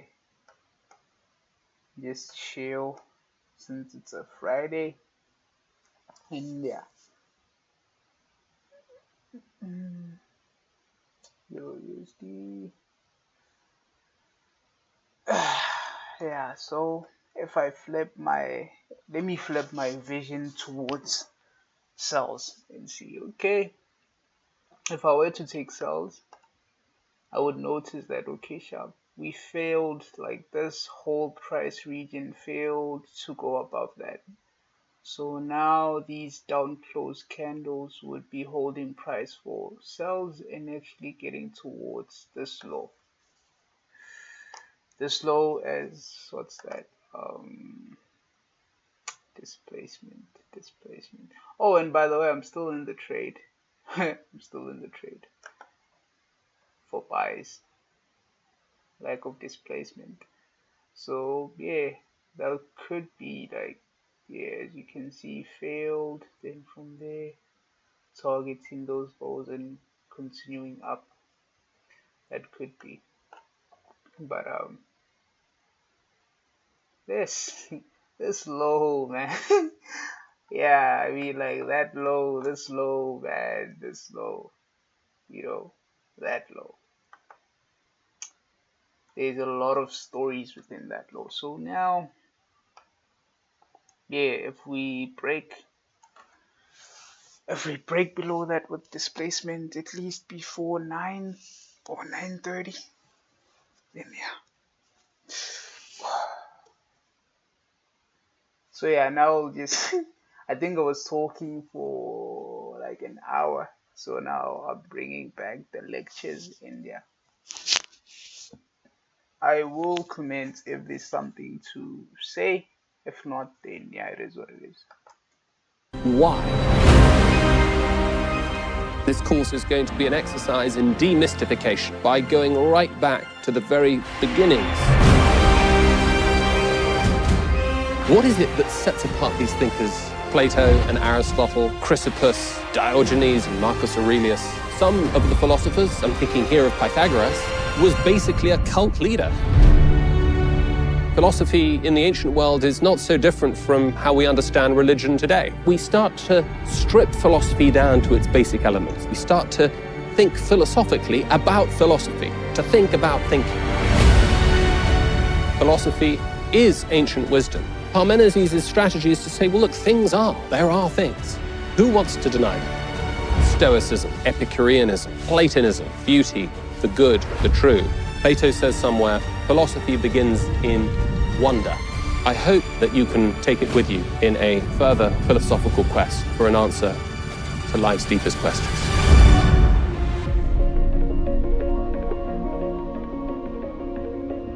Welcome to Ancient Philosophy, an introduction to Greco-Roman wisdom.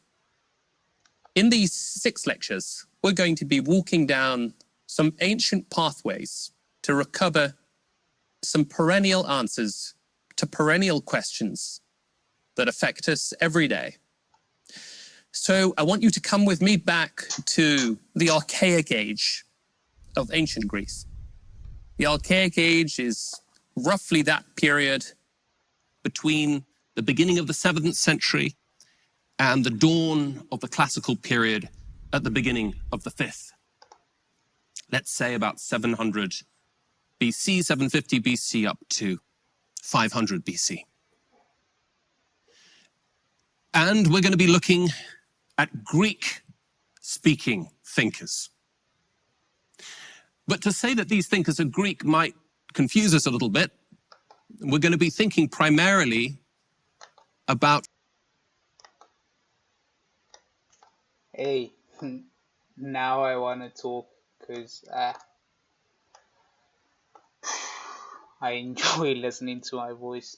I'll play another lecture. I think this one, Maps of Meaning, just in a few seconds. But this low, man, this low, you know, this low is bugging me because right now I just want to go and do something else. But yeah, I want to see the reaction towards that low, you know.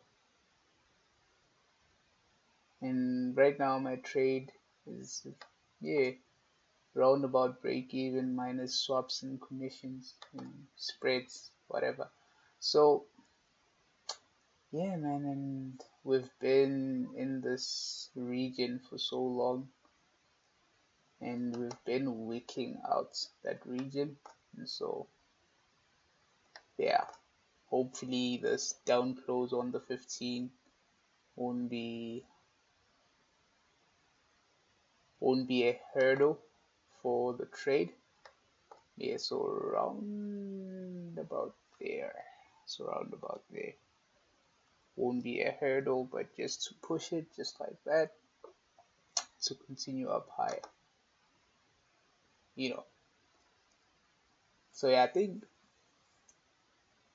this session has been fun. Yeah. Like you see Just break that.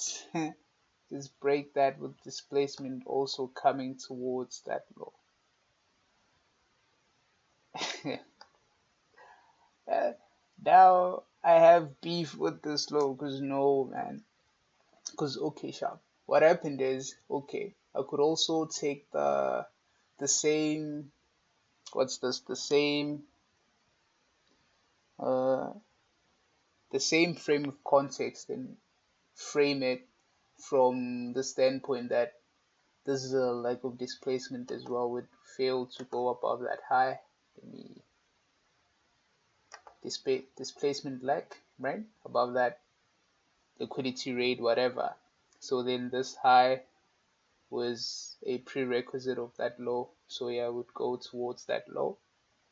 And potentially this one, this one, you know.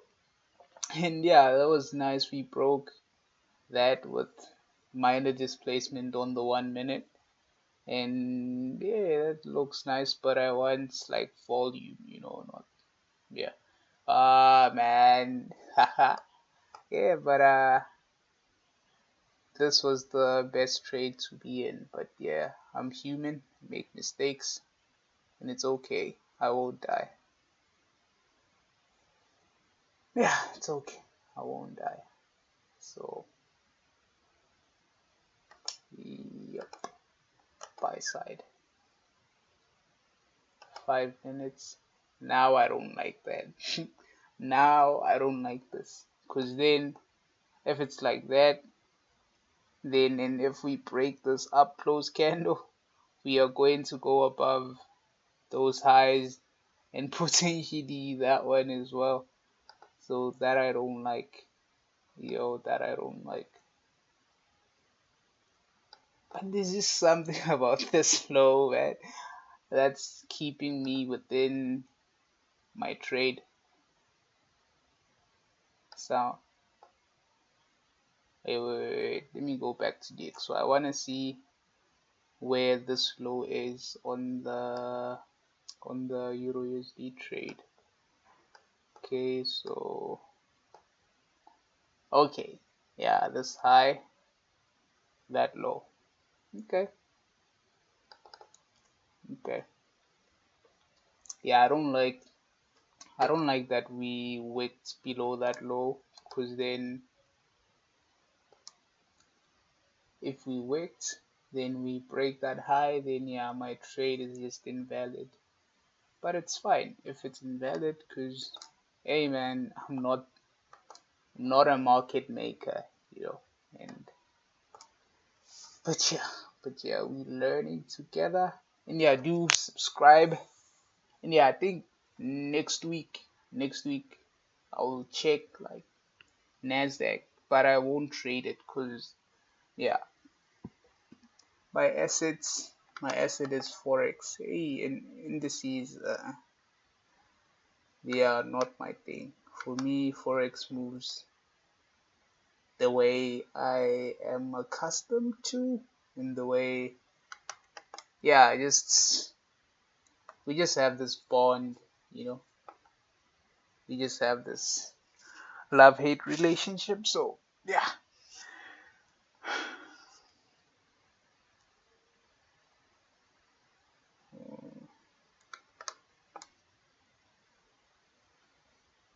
Okay, nice, nice, nice. Yo, if this was the old me, I could have closed this trade way, like, yeah, a long time ago, especially around these areas, because I would be afraid to take a loss. But now, yeah, it is what it is. It is what it is, and I'm also convicted that I, man, this high, this high, got to do something about it. But yeah, let me see. If we do have any, okay, we have nothing. I thought I would expect like movement, but yeah, also it's Friday, so oh, oh, USD CAD, yo, USD CAD. I think a trade around there based off that order block, and the stop loss below that higher low would have been, yeah, and to target those highs roundabouts, that would have been proper.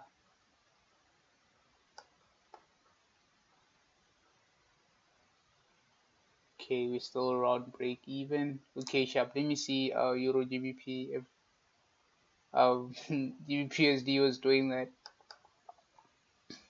So are we getting the strength I was hoping for?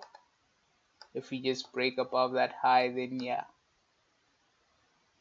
I don't need you. I I doubt it. I doubt it. But yeah, on the hourly it looks promising to, like, on the next candle just world higher, but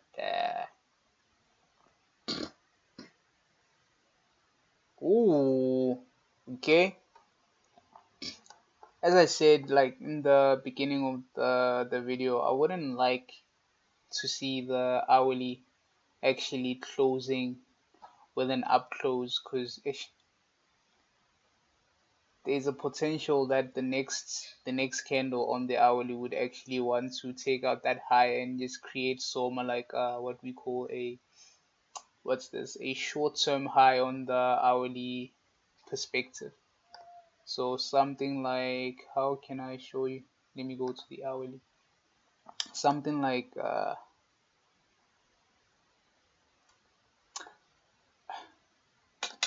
something like this, but yeah, like let me draw the circles so you can see what I'm talking about. Something like that. So yeah, you see like this candle closed with an up close. So then after that, the next hour we actually went below that.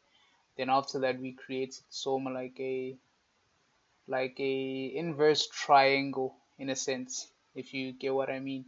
So here we don't have that inverse triangle. We just have candles moving lower without like one being like actually taken out, right? So hence I'm saying that I want the hourly to like close as a down close candle, and also hopefully below the body below the previous candle, right? So then knowing that the next hourly candle within like 26 seconds would just welt lower. But yeah, we'll see. And as I said, there's something about this low, man. This is something about this low, and yeah, as we can see there, we handsomely moved. Guys, this deserves a subscribe. I mean, look at that. Look at that. Trading is nice. Trading. Trading is nice. Yo, trading is nice, puta. Trading is nice. Trading is nice. Look at that. So yeah, we broke above that high. So is it a one-to-one? If it's a one-to-one, then yeah, I'm putting stops on break even. So let's see, 5-2. Nah, it's not yet a one-to-one. A one-to-one is roundabout that high over there. So yeah, if we do get above that high, so yeah, for now I'll just roll my stop above those wicks. Yeah, so it cuts like a quarter. Nah, it's not a fifth of risk. So you see what the new hourly candle is doing. If we go to the hourly candle, you see what is. I don't like it. Ho hang. But you could have traded you. I want to see DXY. Okay, on the hourly. So let me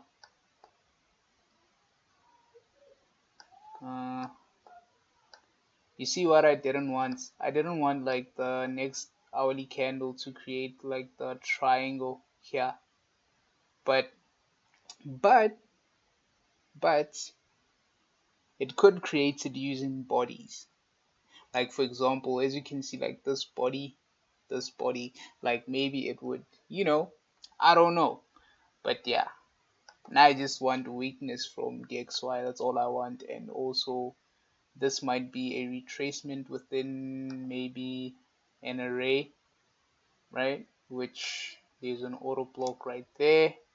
So yeah, and we are respecting it.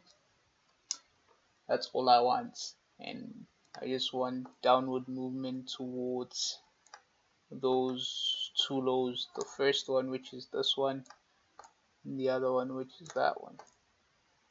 So yeah, yeah, yeah.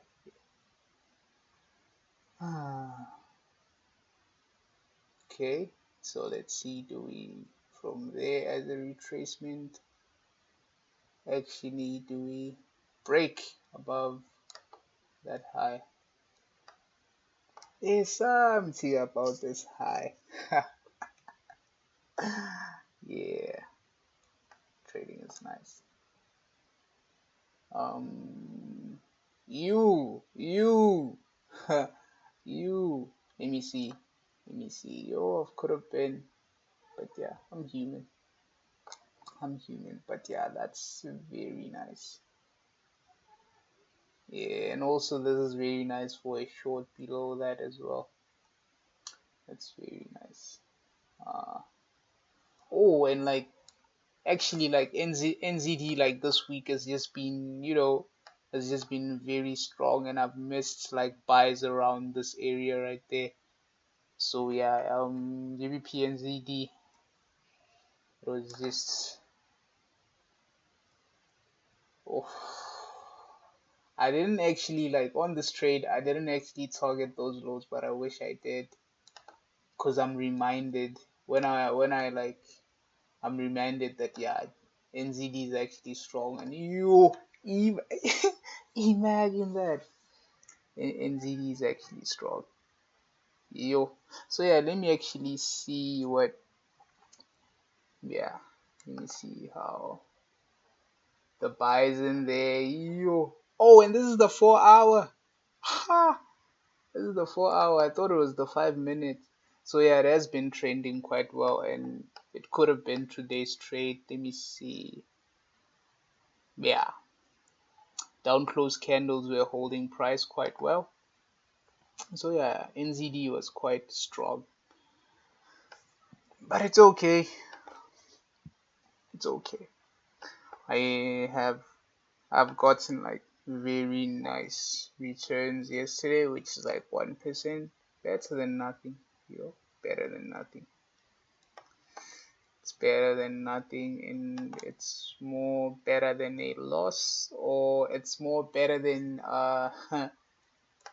missing a trade from being stagnant and fearful that you would lose, if you get what I mean.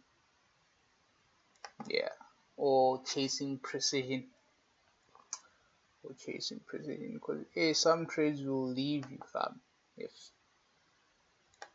If you're worried about where you're gonna enter, yeah, the best entry is just entering, you know.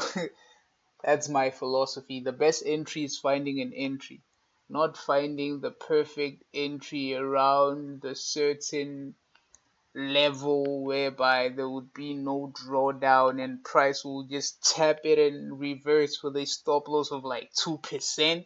I mean 2 pips, and from there with a target of like 20 pips for like a 1 to 10 in one session. Nah, bro, that's unrealistic. That's unrealistic. And imagine, since yesterday, if you are a follower, we've actually we took a 1-to-1, right? We took a 1-to-1 since I'm doing this series of just low threshold targets.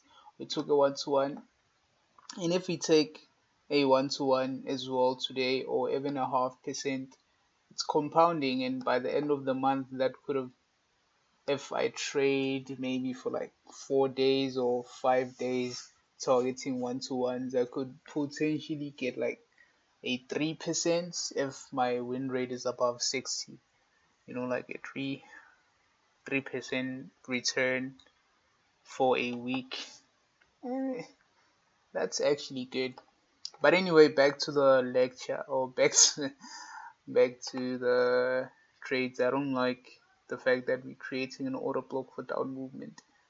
I don't like that. So what's DXY doing? Okay.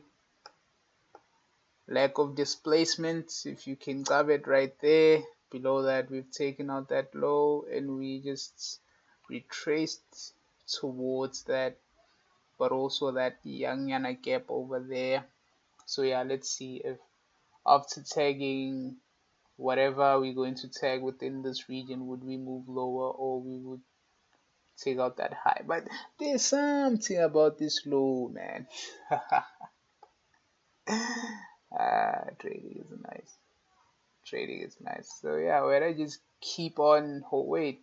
If this is holding strength, what is GBP? I meant Euro GBP doing, because now this is actually holding some strength, you know.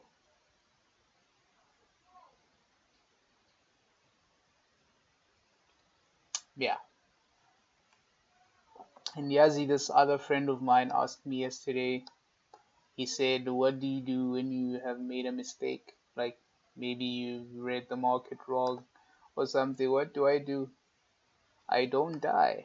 I pick myself up and be like, hey man, most times out of 10 times maybe I get it right like maybe 6. So that statistically makes me good. So yeah, and also I'm a human, and yeah, bro, we are ought to forgive ourselves when we do make mistakes, you know.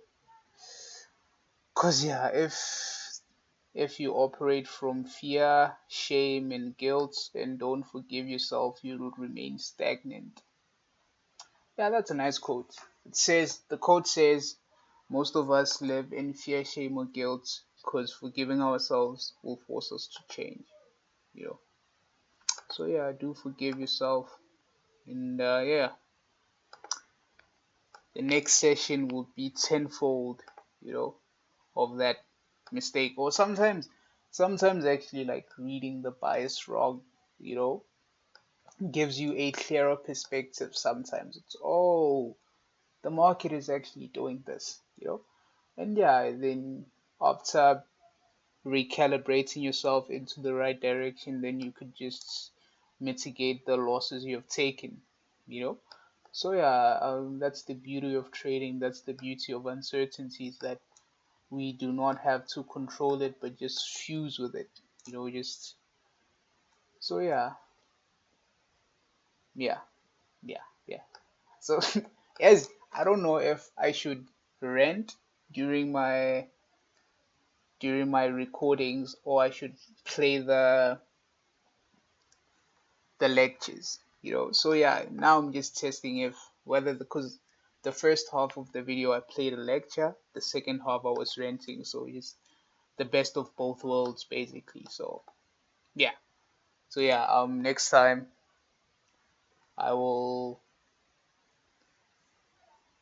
I will do what actually gives more views, right?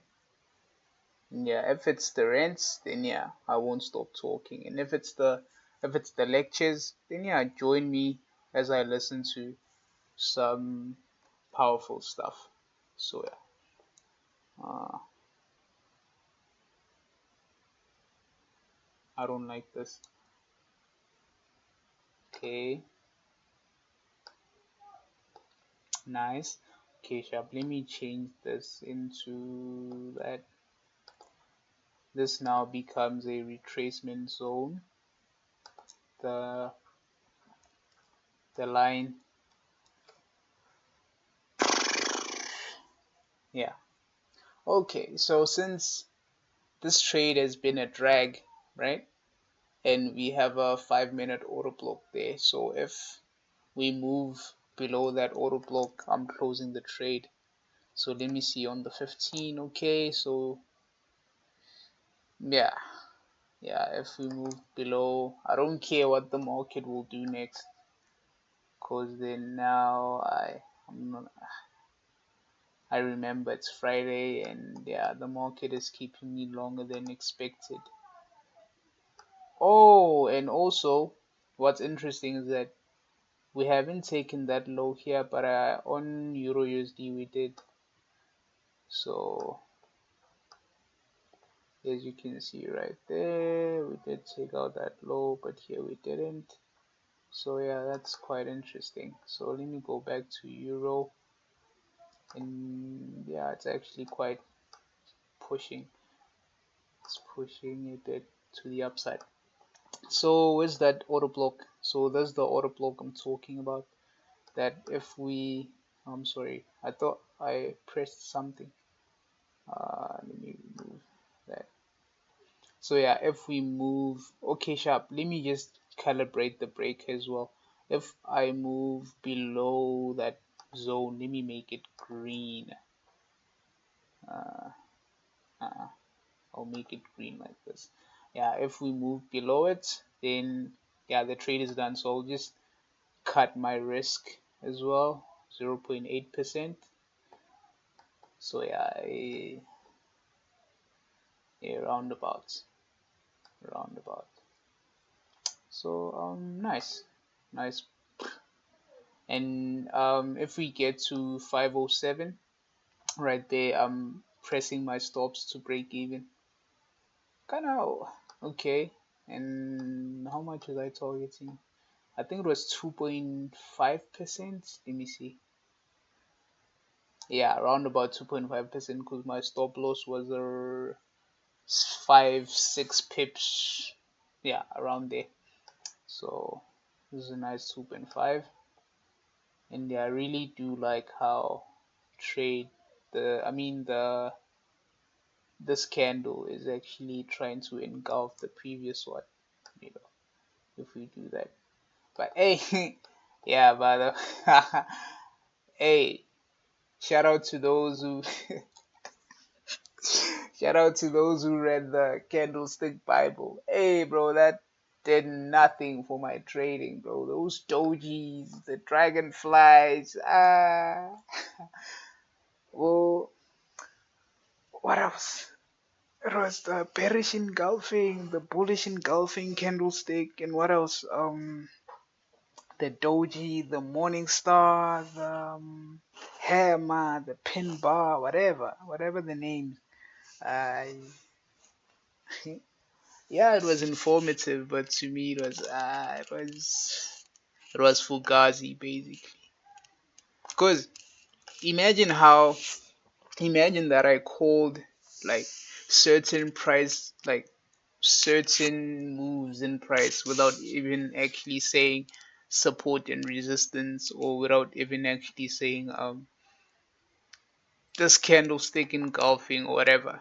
So yeah, man, it was just mainly how wicks tell the story around certain levels of price, you know, if you get what I mean.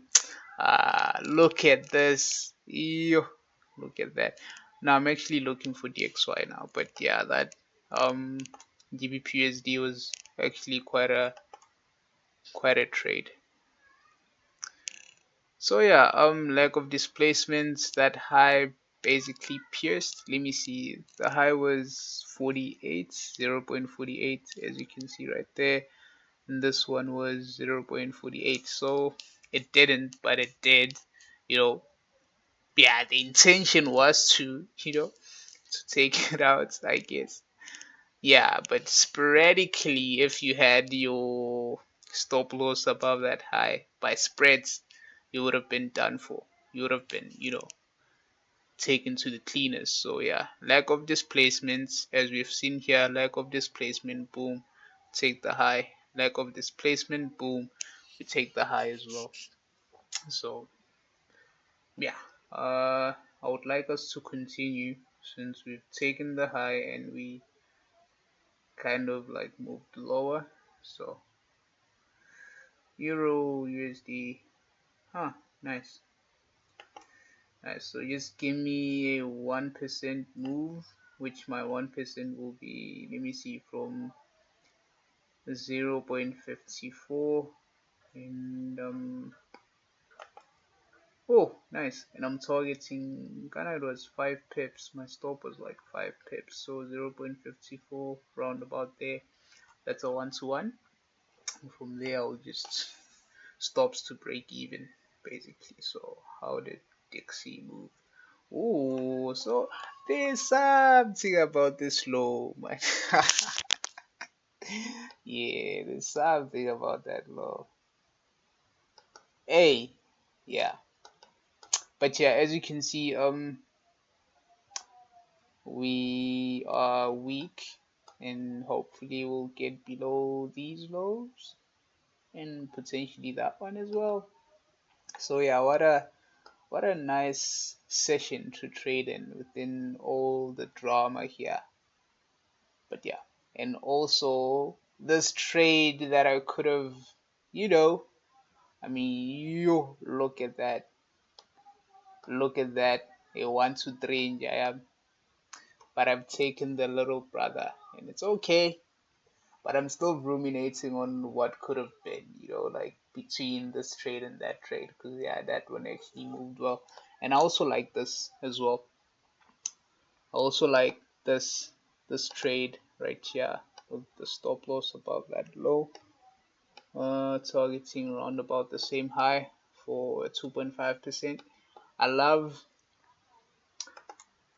for the ones who watch my channel, I love how the breaker created this auto block, so much like an S&D flip, like the flipping of PD arrays, you know, like you see that created this right here. So that's kind of like the secret sauce, if yeah, that. But also, as we have seen on GBPSD, that we have been bullish, and there was literally no low that was like liquidated, unlike Euro USD. As you can see here, that low, this low, that low, that low, that low, that low. So it was just predominantly going to the upside. Unlike this guy, we were from here, this low got liquidated, that low got liquidated, multiple lows got like ran. But yeah, it is what it is. It is what it is. But yeah, to be honest, I did quite enjoy ranting, and so I think I'll be doing that more often, and also playing the lectures. Yeah. So yeah, oh, oh. So let me just drop a nugget. So if it hasn't hit SL, it's still valid unless there's certain things things or factors that you think makes your trade invalid, right? Apart from that, apart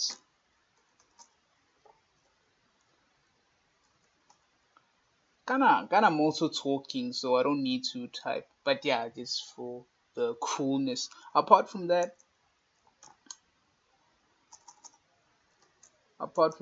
just apart from that, just believe yourself. Look at that. Believe yourself and your ability to read to read the markets. So if it hasn't hit stop loss, it's still valid unless there are certain things or factors that you think might make it invalid, right? Apart from that, you're a great trader. You got experience in whatever you're looking at, you know, and your reasons are valid, and your stop loss is to tell you, okay, what you were looking for isn't valid, then it would hit it. Apart from that, you're still in the game. So now I'm just trailing, putting stops. So yeah, that's literally me putting stops to break even after a 1-to-1. And yeah, what a trade it has been, right? What a trade it has been. And yeah, sometimes you do wait. You do wait like for the whole session, because remember I started this by like 7, and now it's like 2 hours in, 2.5 hours approximately in. So what a nice 1-to-1 right there. But today I'm targeting like 2.5% to end the week with like 3%, and if not, my stops are in break even. And yeah, man, I'm good, and yeah, I think I'm gonna just end it there. Then whatever the market does, you'll just check it on your phone, and you'll just uh, calibrate it and see whether I hit TP or did. Yeah, but I think I'm going to manage it as like price moves. But for now, it has been quite some time. I think like 2 hours talking, and I think an hour talking, and yeah, the other one was like lectures. So yeah, man, I did enjoy myself, and yeah, let me go to the XY and see what's happening. Maybe I could just collapse the trade right now. Eh, I could, but let's see how we react off that low. But there's something about this low, and yeah, we have taken out that low, and that was nice.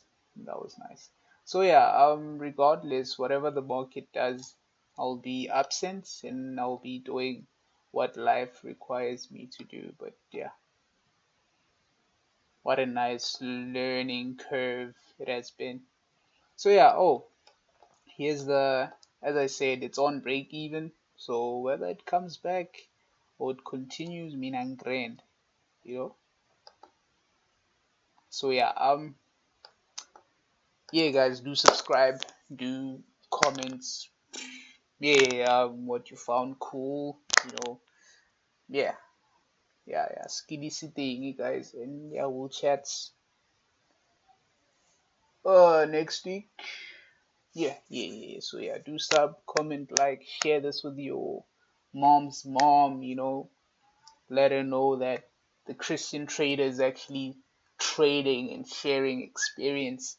And yeah, bro, just bona write the link down on paper and give it to a homeless person, or what else, bro, put it on your status and hide people from viewing it. At least you shared it, it's better than nothing. So yeah, let's get this channel to like, I'm at 19 subscribers, so let's get it to like 23, bro. Low threshold entries, 23 subscribers, right? Two more, bro. Two more. Kind of what does Christ say? If two more gather, I'm there. You know? Yeah. If two more gather in my name, I'm there. I'm not saying me, just me quoting scripture. And yeah, man, walk with the Lord. Oh yeah, kind of a Christian trader, so I'm gonna end this with a nice verse. Oh yeah. Let me see. When times are hard, don't forget Unkulunkulu, because he will come.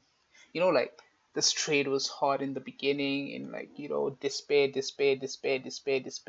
But prayer, and faith, and we make it out. It's the faith of the mustard seed, right? And yeah. Yeah. The promised land. promised land. But anyway, yeah, man, enjoy your weekend, and yeah, I've been delighted to share this moment with you all. So yeah, sharp, yeah, cool. Because I wanted to comment on this order block, this formation of this mitigation block, that if price below goes below that low and displaces, then I'll just close the trade. But yeah, as you can see, the candle is actually moving away. So let me just draw what I mean. Like if we move below that level with displacement, so kinda this is a trading view. I can't put a stop loss there, but yeah, I'll just leave it on break even because I wanted to put it there knowing that if that actually hits, then I'm done. Okay, here's a cool thing to do. If price goes, sorry, what did I do? Okay, if price goes above, okay, don't go. If price goes above this high, yeah, at 506. If price breaks around 506, I'm placing my stop loss there, so locking some profit as well. So yeah, but anyway, bye. Cool, sharp. Enjoy y'all's weekend and yeah. Sprit. Yo, as you can see, it's not doing what I thought it would do, so I'll be collapsing the trade, I think. I'll just leave it. Hey, sharp. I'm leaving. So yeah, do sub, do like, do share, do comment.